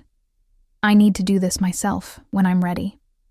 Instead of arguing, Vincent surprised me with a smile of genuine admiration. "Your independence is one of the things I adore about you, but remember that accepting help doesn't diminish your accomplishments." I leaned forward to kiss him, touched by his understanding. "Thank you. Maybe someday I'll take you up on that offer." But not yet. The rest of the afternoon passed in lazy contentment. Vincent showed me more of his property. The Japanese garden I'd glimpsed from the dining room, a small orchard of apple and pear trees, a vegetable garden that supplied the kitchen with fresh produce. It was a peaceful oasis, far removed from the dangers and complexities I knew existed in his world. As evening approached, Vincent received a call that made his expression darken. He excused himself, moving away to speak in low, rapid Italian that I couldn't understand. When he returned, the easy warmth of the afternoon had been replaced by a tension that radiated from him in almost palpable waves. "I have to go out," he said, his jaw tight. "Business that can't wait. I'm sorry." "It's okay," I assured him, though disappointment curled in my stomach. "I understand." He cupped my face in his hands, his eyes searching mine. "I won't be long. A few hours at most. Make yourself at home. Maria will prepare dinner whenever you're hungry." "Be careful," I said impulsively, some instinct telling me that whatever business required his attention wasn't entirely safe. Something flashed in his eyes. Surprise, perhaps, at my concern. "Always," he promised, bending to kiss me with an intensity that left me breathless. "I'll come back to you, Ellie." After he'd gone, the massive house felt emptier, colder despite the warm evening. I wandered aimlessly for a while, exploring rooms we hadn't visited during the tour. A home theater with plush seating, a fully equipped gym, a wine cellar that would make a sommelier weep with envy. In the library, I found a section of books on baking and pastry arts, some so specialized they could only have been sourced from professional culinary schools. Had Vincent acquired these for me? The thought was both touching and slightly unsettling. Evidence of his determination, his certainty that I would become a fixture in his life. I selected one on French patisserie techniques and curled up on the leather sofa, losing myself in descriptions of delicate laminated doughs and precise temperature controls. Evening faded into night, and still Vincent didn't return. Maria brought a tray with dinner, a simple but elegant pasta dish, bread, and a glass of wine, which I ate in the library, the book still open beside me. By 11 o'clock, concern had begun to gnaw at me. Where was he? What kind of business kept him out so late? I tried not to imagine worst-case scenarios: police raids, rival gangs, violence I'd only seen in movies. Vincent was careful, controlled. He wouldn't put himself at unnecessary risk. Would he? I must have dozed off on the sofa because I woke to gentle hands lifting me. Vincent cradled me against his chest, carrying me up the stairs to his bedroom as if I weighed nothing. "You're back," I murmured sleepily, breathing in his familiar scent, now mingled with something sharper. Cigarette smoke. Though I'd never seen him smoke, and the metallic tang of something I didn't want to identify. "I told you I would be," he replied, his voice low and soothing. "I'm sorry I was gone so long." He laid me on the bed with tender care, then disappeared into the bathroom. I heard the shower running, and when he emerged some time later, his hair was damp, and he wore only loose pajama pants riding low on his hips. In the dim light, I could make out scars I hadn't noticed before. A jagged line across his ribs, a puckered circle on his shoulder that could only be a bullet wound. "Vincent," I said, more awake now. "What happened tonight?" He hesitated, conflict evident in his expression, the desire to be honest warring with the need to protect me from certain truths. "A disagreement with a former associate," he said finally, sliding into bed beside me. "It's resolved now. Are you hurt?" I asked, my eyes searching what I could see of his body for fresh injuries. "No," he assured me, pulling me against his chest. "I'm fine, Ellie. Everything is fine now." I wanted to press for more details, to understand exactly what kind of man I was falling for, but exhaustion pulled at me. Vincent's steady heartbeat beneath my ear and his warm arms around me created a cocoon of safety that belied the dangers I knew lurked beyond these walls. "Sleep," he murmured, pressing a kiss to my hair. "I've got you."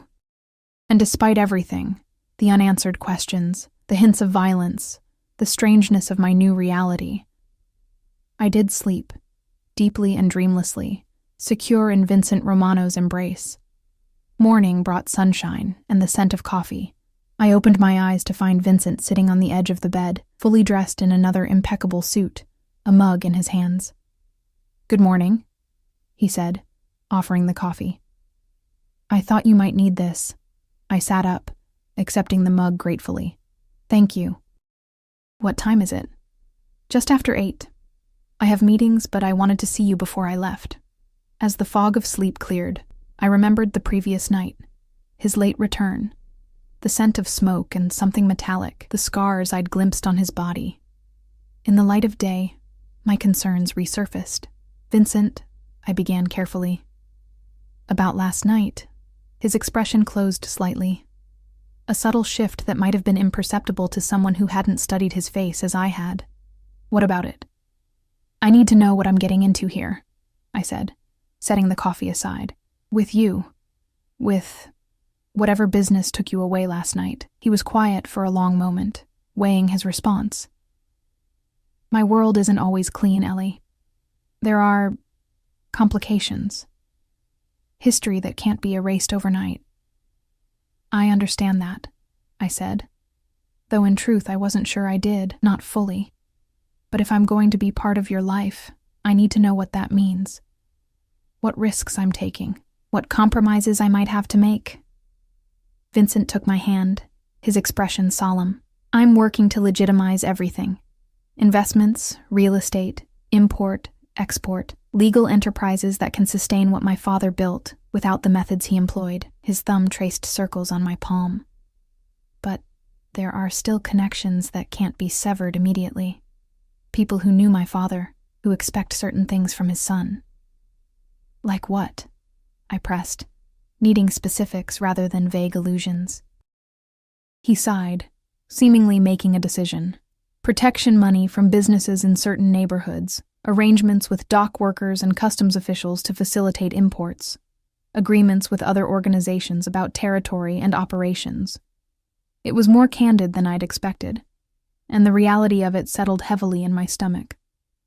Vincent Romano wasn't just a successful businessman. He was the head of an organization with deep roots in organized crime. Have you ever... I started, then paused, unsure how to phrase the question. Killed someone? He finished for me, his voice gentle despite the brutal directness of the words. Yes, Ellie. When necessary. To protect myself, my people, my interests. I should have been horrified. I should have gotten up, gathered my things, and walked away from this dangerous man and his complicated world. Instead, I found myself oddly calm, processing this confirmation of what I'd already suspected. Would you ever ask me to be involved in that side of things? I asked. Never, he said immediately, his tone fierce. That part of my life would remain entirely separate from you.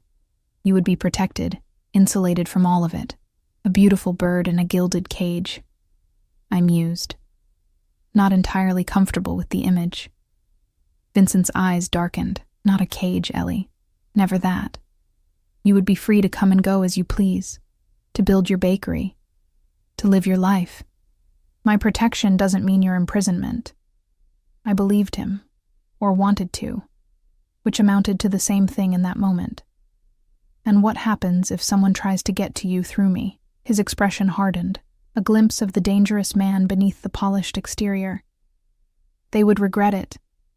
Deeply and permanently, a shiver ran through me, not entirely from fear. There was something primal and compelling about this man who would destroy anyone who threatened what was his. And I was becoming his, whether I fully admitted it or not. I need time, I said finally, to process all of this, to decide if I can live in your world, with all its complications. Vincent nodded, acceptance and determination mingling in his expression. Take all the time you need, but know this, Ellie. I will do whatever it takes to keep you safe, to make you happy, to be worthy of you. He leaned forward to kiss me, a gentle press of lips that conveyed more than words could have. Then he rose, straightening his already perfect suit. I'll be in meetings most of the day. Anthony will be available if you need anything. And Ellie? I looked up at him, this beautiful, dangerous man who had upended my life in less than a week. I'm falling in love with you, he said simply, the words hanging in the air between us like a tangible thing. I think I began falling the moment I saw you. Before I could respond, before I could process the enormity of the admission, he was gone, leaving me alone with his declaration and my conflicted heart. I spent the day in a state of emotional tumult, alternating between rational analysis of my situation and breathless remembrance of Vincent's touch, his voice, his eyes when he'd confessed his feelings. I wandered his vast home, trying to imagine myself living there permanently, waking in his bed each morning, sharing meals in the sunny kitchen, perhaps eventually filling the silent rooms with children's laughter. The fantasy was seductive, but reality kept intruding. Vincent Romano's world included darkness I could scarcely comprehend. Violence, illegal activities, enemies who would view me as a vulnerability to exploit. Could I accept that?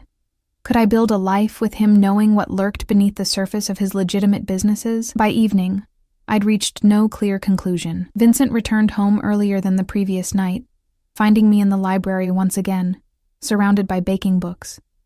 His face softened at the sight, tension draining from his shoulders as he crossed the room to kiss me. I missed you today, he murmured against my lips. I missed you too, I admitted, surprised by how true it was. In just a few days, Vincent had become a gravitational force in my life, the center around which my thoughts orbited. We ate dinner together in the smaller dining room, candles flickering between us as we discussed his day, the legitimate parts, at least, and my explorations of his home. There was an undercurrent of tension, both from his earlier confession and my unspoken decision about my place in his life. After dinner, he led me to his study, a room I hadn't seen before, with walls of dark wood and a massive desk that looked like it had witnessed generations of Romano business dealings. I have something for you, Vincent said, reaching into a drawer to retrieve a small velvet box. A gift. My heart stuttered. Vincent, it's not what you're thinking, he said with a small smile, handing me the box, though that conversation will come in time. I opened it with trembling fingers to find a key. Modern, electronic, nestled on black velvet. What is this for? I asked, though I suspected I knew. This house, he replied, watching my reaction carefully. For when you're ready, if you decide to stay to be with me, you should be able to come and go freely. This is your key. Your home, if you want it to be. The gesture was both practical and deeply symbolic, an offer of freedom within the context of belonging to him. I closed my hand around the key, feeling its weight, its significance. Thank you, I said softly. I'm still thinking about everything. But this means a lot. Vincent nodded, understanding in his eyes. Take all the time you need, Ellie. I meant what I said this morning. I'm falling in love with you.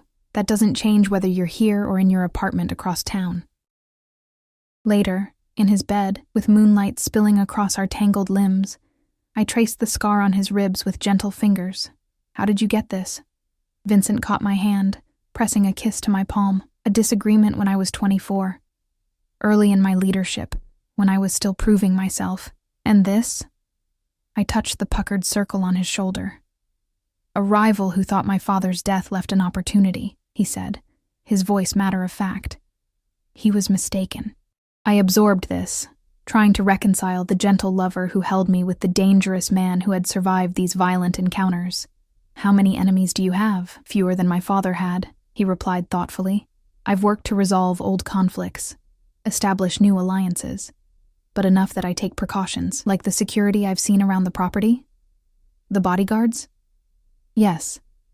And other measures you haven't seen. His fingers combed through my hair, a soothing gesture. Does it frighten you? A little, I admitted, but not in the way you might think. I'm not afraid of you, Vincent. I'm afraid of losing you, of being caught in the crossfire of your world. He pulled me closer, his embrace fierce and protective. I would die before I let anything happen to you, Ellie. You have to know that. That's what terrifies me, I whispered against his chest, the thought of you putting yourself at risk for me. We fell silent, the weight of unspoken fears and possibilities hanging between us. Eventually, Vincent's breathing deepened, his arms loosening slightly as sleep claimed him. I remained awake, watching the play of moonlight across his face, memorizing each plane and angle. I'm falling in love with you too, I whispered to his sleeping form, testing the words I hadn't been brave enough to say earlier. And it terrifies me. The next morning, I woke to find Vincent already gone, a note on his pillow. Early meeting. Back by noon. Think about lunch in the city, V? I showered and dressed in yesterday's clothes, feeling increasingly aware of my limited wardrobe in comparison to Vincent's world.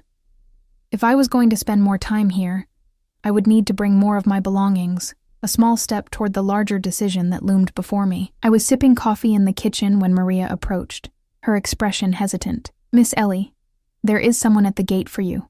A woman. She says she's a friend from the diner. Surprise and confusion washed through me. How would anyone from the diner know where to find me? Did she give a name? Margot, Maria replied. She says it's urgent. Margot, the cook who had warned me about men like Vincent. What could be so urgent that she'd tracked me to his home? I'll see her, I decided, setting down my coffee. Where is she? Security has brought her to the front entrance. I made my way to the massive front doors, anxiety building with each step. When I opened them, I found Margot standing in the foyer, looking uncomfortable and out of place in her practical clothes among the luxury of Vincent's home. Ellie, she said, relief evident in her voice. Thank goodness. I wasn't sure they'd let me see you. Margot, what are you doing here? How did you even find this place? She glanced nervously at the security guard who stood discreetly nearby. Can we talk privately? I nodded, leading her to a small sitting room off the main entrance. When the door closed behind us, Margot turned to me, her expression grave. You need to be careful, Ellie. Do you have any idea who Vincent Romano really is? I sank onto a couch, suddenly weary. I know enough, Margot. Do you? She leaned forward, her voice urgent. Because 3 men came into the diner last night asking questions about you. Questions about your relationship with Romano. Alarm prickled along my spine. What kind of questions? How long you've known him, whether you're living with him, if you ever mentioned family or friends who might be important to you. She shook her head. They weren't friendly, Ellie. They were gathering information, and not for a surprise party. My mouth went dry. Did you tell them anything? Of course not. But they'll find someone who will. She sat beside me, taking my hands in hers. I know it's not my business, but I care about you, kid. Whatever's happening between you and Romano. It's painting a target on your back. I closed my eyes, the reality I'd been trying to ignore crashing down around me. Vincent had enemies who now saw me as a way to hurt him. Thank you for telling me, I said, squeezing her hands. I'll be careful, and I'll talk to Vincent about it. You should come back with me, Margot urged. Back to your apartment, your normal life, before you get in any deeper. For a moment, I was tempted. Return to my small apartment, my 2 jobs, my online classes. Return to safety, to anonymity, to being invisible again. But the thought of never seeing Vincent again, never feeling his arms around me, never witnessing that rare, genuine smile that transformed his face, it created a hollow ache in my chest that I couldn't ignore. I can't, I said softly. Not yet. Margot sighed, disappointment and concern mingling in her expression. I was afraid you'd say that. Just be careful, Ellie. And if you ever need help, if you ever want out, you call me, day or night. She scribbled her number on a scrap of paper, pressing it into my hand with a fierce look that brooked no argument. After she'd gone, escorted back to the gate by the same security guard who'd brought her in, I sat in the silent room, her warnings echoing in my mind. I needed to talk to Vincent. I needed to understand exactly what risks I was taking by being with him, by being seen as his. I needed to decide, once and for all, if I could accept those risks, if what we were building together was worth the danger that came with it. When the front door opened 2 hours later, I was waiting in the foyer. Margot's crumpled note still clutched in my hand. Vincent's smile at seeing me faded quickly as he registered my expression. What's wrong? He asked, crossing to me in 3 long strides. Ellie, what happened? We need to talk, I said, my voice steadier than I felt. About us.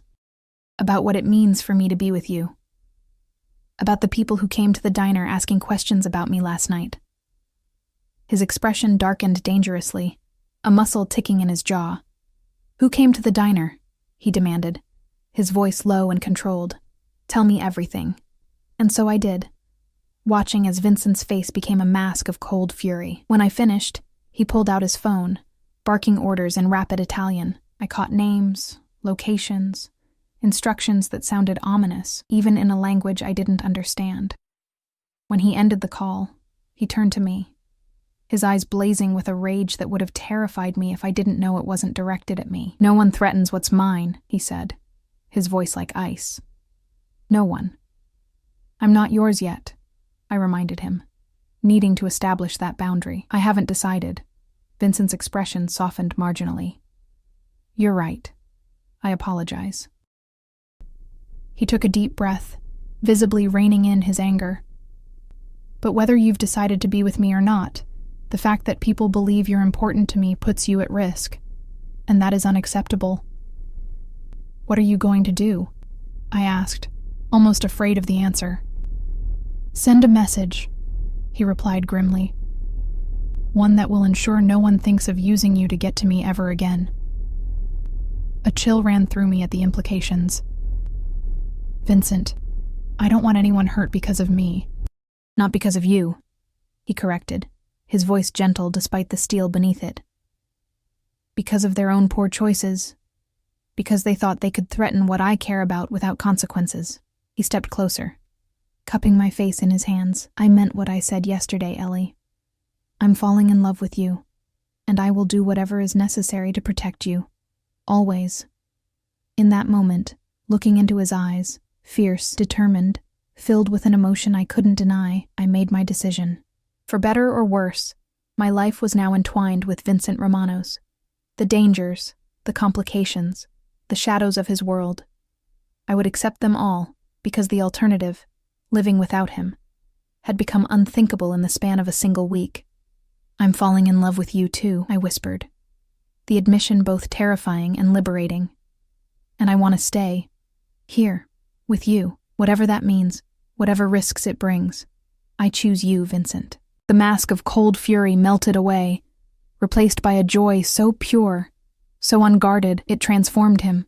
He pulled me against him, his kiss desperate and tender all at once, as if he could pour all his emotions into this single connection. I will make you happy, he vowed against my lips. I will keep you safe. I will build a life with you that makes all of this worthwhile, Ellie. I swear it. And standing there in his arms, in the palatial foyer of a home that would now be mine as well, I believed him. Despite the dangers, despite the shadows that would always lurk at the edges of our life together, I believed that Vincent Romano would move heaven and earth to fulfill that promise.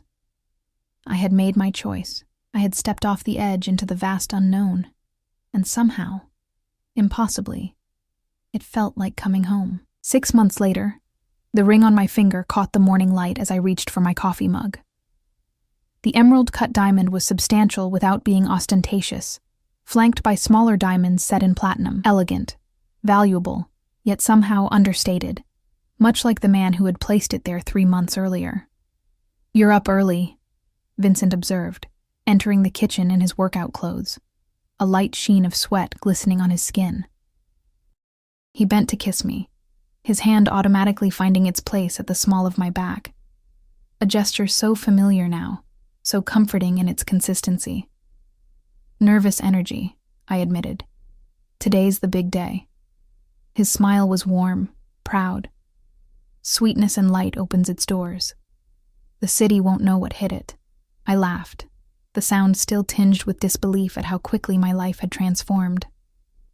6 months ago, I had been a waitress and part-time cashier, drowning in debt, struggling through online classes. Now I was engaged to Vincent Romano, living in our beautiful home, and about to open my own bakery in one of the city's most desirable shopping districts. The bakery had been my line in the sand, the one thing I insisted on doing myself without Vincent's financial support. He had respected my decision, though I knew it frustrated him to watch me secure a small business loan, negotiate with suppliers, and worry over startup costs when he could have eliminated those struggles with a single phone call. What he had done, however, was use his connections to help me find the perfect location. A charming storefront with large windows and excellent foot traffic, previously occupied by a bookstore that had relocated to larger premises. The landlord had been surprisingly accommodating about renovations, and permits that typically took months to process had materialized with remarkable speed. I suspected Vincent's influence behind these coincidences, but I didn't press the issue. We had established boundaries in our relationship, areas where his world and mine could overlap, and lines that shouldn't be crossed. My bakery existed in that gray area, built with my own determination and hard work, but gently facilitated by Vincent's invisible hand. "What time is Maria coming to the house?" Vincent asked, pouring himself coffee. "Around 10. We need to finalize the guest list for the engagement party." I glanced at him. "Unless you've changed your mind about having it here." "I haven't," he assured me. "I want people to see our home, to see us together. No more shadows, no more hiding." It was a significant shift from the early days of our relationship, when Vincent had been intensely protective, keeping me separate from his business associates and social connections. The message he'd sent after Margot's warning visit had apparently been received clearly. There had been no further inquiries about me at the diner, no sense of being watched or followed. Over time, Vincent had gradually introduced me to his world, carefully at first, testing the waters with small dinner parties, where I met his legitimate business partners and their spouses, then larger events, charity galas where the Romano name opened doors and commanded respect. Through it all, Vincent kept me close, his hand always at my back, his eyes frequently seeking mine across crowded rooms, as if to ensure I was comfortable, happy, secure. The engagement had come on a quiet evening 3 months ago, not with a grand gesture or public spectacle, but with Vincent kneeling beside me on our terrace, the stars overhead, and the scent of night-blooming jasmine in the air.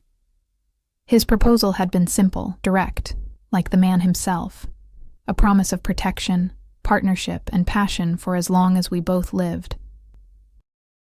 I had said yes without hesitation.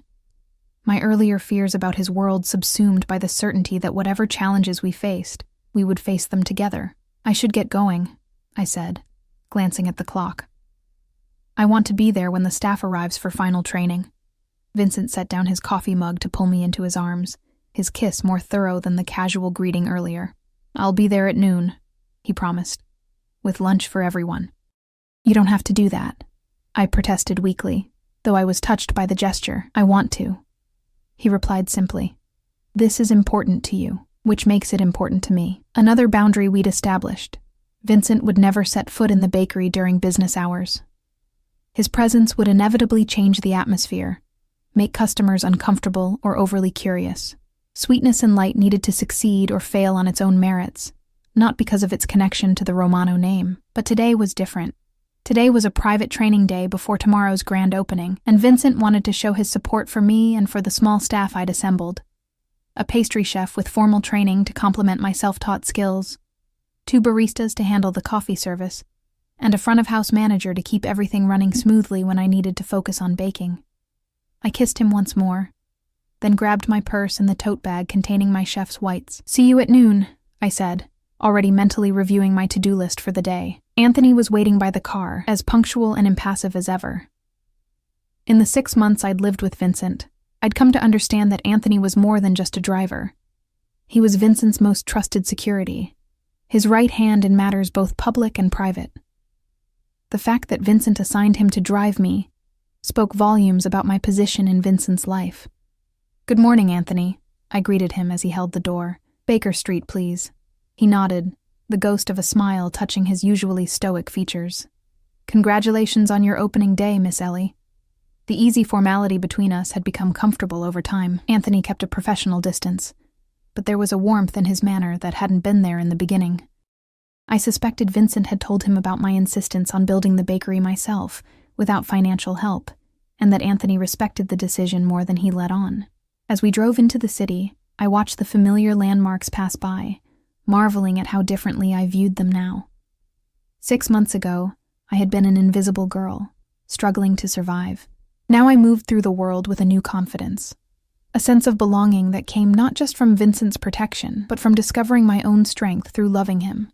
The bakery looked exactly as I'd imagined it: warm cream walls, rich wooden display cases, small tables with comfortable chairs where customers could linger. The logo, an elegant script reading "Sweetness and Light" with a small sunburst accent, gleamed on the front window, promising delights within. My staff was already waiting, their faces bright with anticipation. Cora, the pastry chef, had worked in high-end restaurants before burning out on the grueling hours and toxic culture. Marcel and Jenna, the baristas, were culinary students working part-time. And Renata, my manager, was a retired teacher with a gift for organization and a warm manner that made everyone feel welcome. "Morning, everyone," I greeted them, unlocking the door. Ready for our final run-through? The day passed in a blur of activity, testing equipment, practicing workflows, rehearsing customer service scenarios. When Vincent arrived at noon, bearing gourmet sandwiches and salads for everyone, I felt a surge of pride watching him interact with my team. He was charming but not overbearing, genuinely interested in their backgrounds and excited about the bakery's prospects. "You've built something special here," he murmured, as we stood aside, watching the others eat. "Something entirely your own." "I couldn't have done it without you," I admitted, leaning into him. "Yes, you could have," he countered, surprising me. "It might have taken longer, been harder, but you would have done it eventually. That's who you are, Ellie. Determined, resilient, unstoppable when you set your mind to something." His arm tightened around my waist. "It's one of the countless reasons I love you." After lunch, Vincent left us to our preparations, pressing a kiss to my temple and promising to have dinner waiting when I got home. The rest of the afternoon passed in final adjustments, last-minute additions to the menu board, and a full dress rehearsal of opening procedures. By the time I locked up at 6, exhaustion and exhilaration warred within me. Tomorrow, Sweetness and Light would open its doors to the public. My dream, the one that had sustained me through years of struggle, was finally becoming reality. The house was quiet when I arrived home, which was unusual. Typically, Vincent would be in his study at this hour, wrapping up business calls before dinner. Instead, I found a note on the kitchen counter. Meet me on the terrace. V. Curious, I made my way through the house to the back terrace, gasping as I stepped outside. The entire space had been transformed. Tiny lights strung through the trees, candles flickering on every surface, the table set for an intimate dinner for two. And in the center of it all stood Vincent, handsome in a simple button-down shirt and slacks, a champagne bottle and 2 glasses waiting beside him. "What's all this?" I asked, moving into his embrace. "A celebration," he replied, kissing me softly, "for the remarkable woman who captured my heart and is about to take the city's pastry scene by storm." He poured champagne, handing me a glass with a solemnity that made me smile. "To sweetness and light," he toasted, "and to its creator, who brings both into my life every day." We clinked glasses, the sound crystal clear in the evening air. As we sipped, I studied Vincent's face. The strong lines now so familiar to me, the dark eyes that could shift from dangerous to tender in an instant, the rare smile that still made my heart skip. "I have something for you," he said, setting down his glass. A gift to mark the occasion. From his pocket, he withdrew a small velvet box, different from the one that had held my engagement ring. I opened it to find a delicate gold key on a fine chain. "It's beautiful," I said, lifting it from the box. "But I already have a key to the house." Vincent's smile held a hint of mystery. "This isn't for the house. It's for something else." He took my hand. "Come with me." Curious, I followed him through the house to his study, a room that had become less formal over time, now containing touches of my presence alongside his, a framed photo of us from our engagement party, a small vase of fresh flowers I refreshed each week, books on baking history mingling with his volumes on business and art. Vincent crossed to the far wall, where an abstract painting hung, one of his own works, though few people knew he was the artist. He moved it aside to reveal a small wall safe with a keypad. After entering a code, he stepped back, gesturing for me to approach. "The key unlocks a compartment inside," he explained, "something I want you to have access to, always."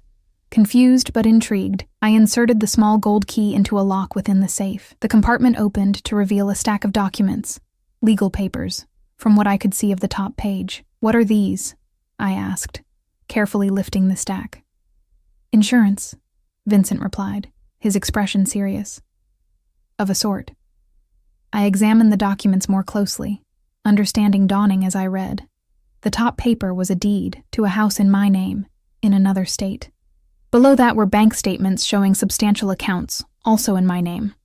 Passports, American, Canadian, Italian, all with my photo but with slightly different versions of my name. Documentation for a corporation I'd never heard of, with me listed as the sole owner.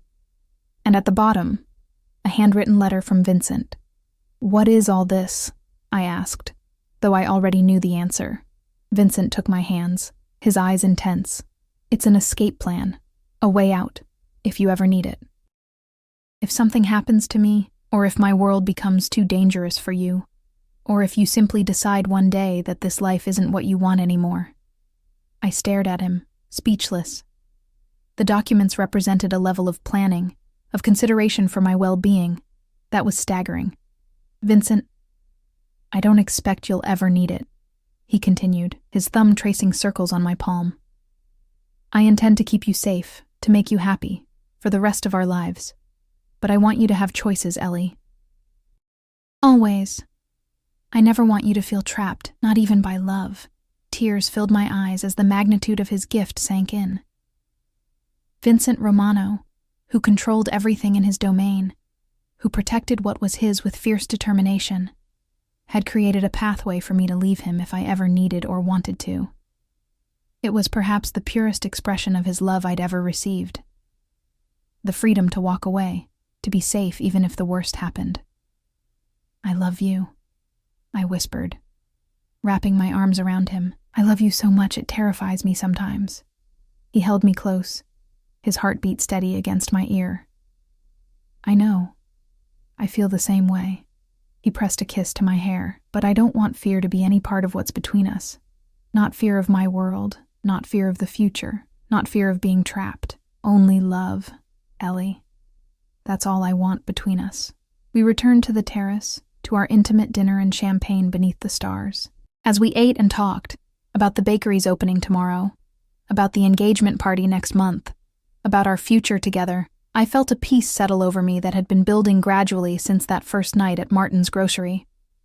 Vincent Romano had walked into my life like a storm, upending everything I thought I knew about myself and the world. He had shown me both darkness and light, danger and safety, passion and tenderness. And somewhere along the way, I had found myself, not just the exhausted waitress struggling to survive, but the woman beneath, capable of strength and determination I'd never recognized. Later that night, as we lay tangled in the sheets of our bed, Vincent's arms around me and his breathing deep and steady in sleep, I reflected on the journey that had brought us here. From the frightened cashier facing down thugs to the soon-to-be bakery owner engaged to one of the city's most powerful men, it seemed impossible. Yet here I was. Tomorrow, Sweetness and Light would open its doors. In a month, Vincent and I would host our engagement party, making our union official in the eyes of both his world and mine.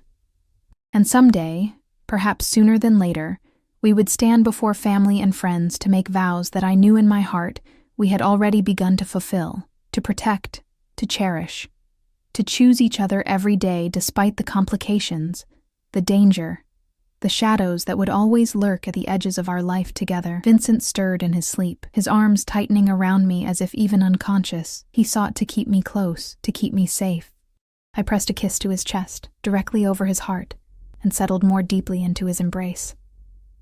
6 months ago, 3 men had harassed a young cashier after closing time, unaware that the Mafia boss inside the store would claim her as his own. It should have been the most terrifying night of my life. Instead, it had been the beginning of everything. 1 year later, I stood in the kitchen of Sweetness and Light, putting the final touches on a 3-tiered cake adorned with delicate sugar flowers.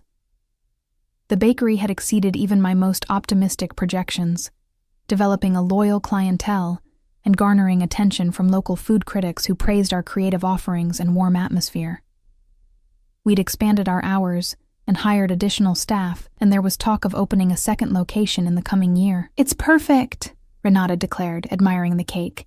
"Sophia will love it." I smiled, pleased with the result. The cake was for Vincent's sister, who was visiting from Europe for the first time since our wedding 6 months ago. The relationship between the siblings had been strained for years, but Sophia had made the effort to attend our small, intimate ceremony, and the ice had begun to thaw. This cake, celebrating her 30th birthday, was part of my ongoing effort to strengthen that fragile connection. "I hope so," I replied, carefully boxing the creation. "Vincent says she has particular tastes." Renata chuckled. Unlike her brother, who would eat cardboard if you baked it, it was true. Vincent's devotion extended to consuming anything I created, though he had developed more discerning preferences over time. His favorite remained my simple vanilla bean cake with raspberry filling, which I'd made for our first wedding anniversary the previous month. "Can you manage here?" I asked, glancing around the busy bakery. The afternoon rush was just beginning, customers lining up for coffee and sweet treats to brighten their workdays. "Of course," Renata assured me. "Marcel and the new girl are handling the counter, and Cora has the kitchen under control. Go celebrate with your family. Family." The word still gave me a warm glow. For so long I'd been alone, my mother gone, my father lost to his addictions and then to death. Now I had Vincent, and by extension, Sophia. And perhaps someday, if we were lucky, children of our own. Anthony was waiting outside with the car, as punctual as ever. He took the cake box from me with careful hands, securing it in the vehicle before holding my door. "Mrs. Romano," he greeted me, the formality softened by the genuine warmth in his eyes. The name still gave me a little thrill, though I'd maintained Sanders professionally for the bakery. In Vincent's world, however, I was Ellie Romano, his wife, his partner, the woman who had somehow tamed the most dangerous man in the city. The drive to our home was familiar now, each landmark a waypoint in the journey of my new life.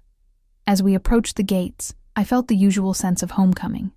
of safety, of belonging, of being exactly where I was meant to be. Vincent was waiting on the front steps, Sophia beside him. They made a striking pair, the same dark hair and olive skin, the same regal bearing that spoke of power and privilege. But where Vincent's eyes held warmth when they looked at me, Sophia's remained guarded, assessing. "There she is," Vincent said, coming to help me from the car. He kissed me deeply, unconcerned with his sister's watchful gaze. "How was the bakery?" "Busy, as always," I replied, returning his kiss before turning to Sophia. "Happy birthday. I've brought something special for you." Anthony carefully retrieved the cake box, and Sophia's expression softened marginally as she peeked inside. "It's beautiful," she admitted. "Thank you, Ellie." We moved inside, to the terrace where a small birthday celebration had been arranged. Just the three of us, Maria's exceptional cooking and the cake I'd made with such care. As we ate and talked, I watched the siblings navigate their complicated relationship, moments of genuine connection interspersed with old tensions, unspoken history hovering beneath the surface. "Father would be surprised," Sophia remarked during a lull in conversation, her eyes moving between Vincent and me. "To see you so domestic." Vincent's jaw tightened almost imperceptibly. Father didn't understand that strength can take many forms. That true power comes from building something worth protecting, not just from the ability to destroy. Sophia's gaze settled on me, curious rather than hostile. "And you, Ellie, do you ever regret it? Marrying into this family with all its complications?" "Sophia," Vincent warned, but I placed a hand on his arm. "It's a fair question," I said calmly. "And the answer is no. I don't regret it. Not for a moment. Even knowing what my brother is," Sophia pressed. "What he's done? What he's capable of? I know exactly who Vincent is," I replied, meeting her gaze steadily. "The good and the bad, the light and the shadow. I chose him with my eyes open." Vincent's hand covered mine, a silent acknowledgement of the truth in my words. We had built our relationship on honesty. Difficult, sometimes painful honesty about his past, about the darker aspects of his world that still occasionally required his attention. "You've changed him," Sophia observed, something like respect flickering in her expression. "He's softer with you, but paradoxically stronger too." "Love does that," I said simply.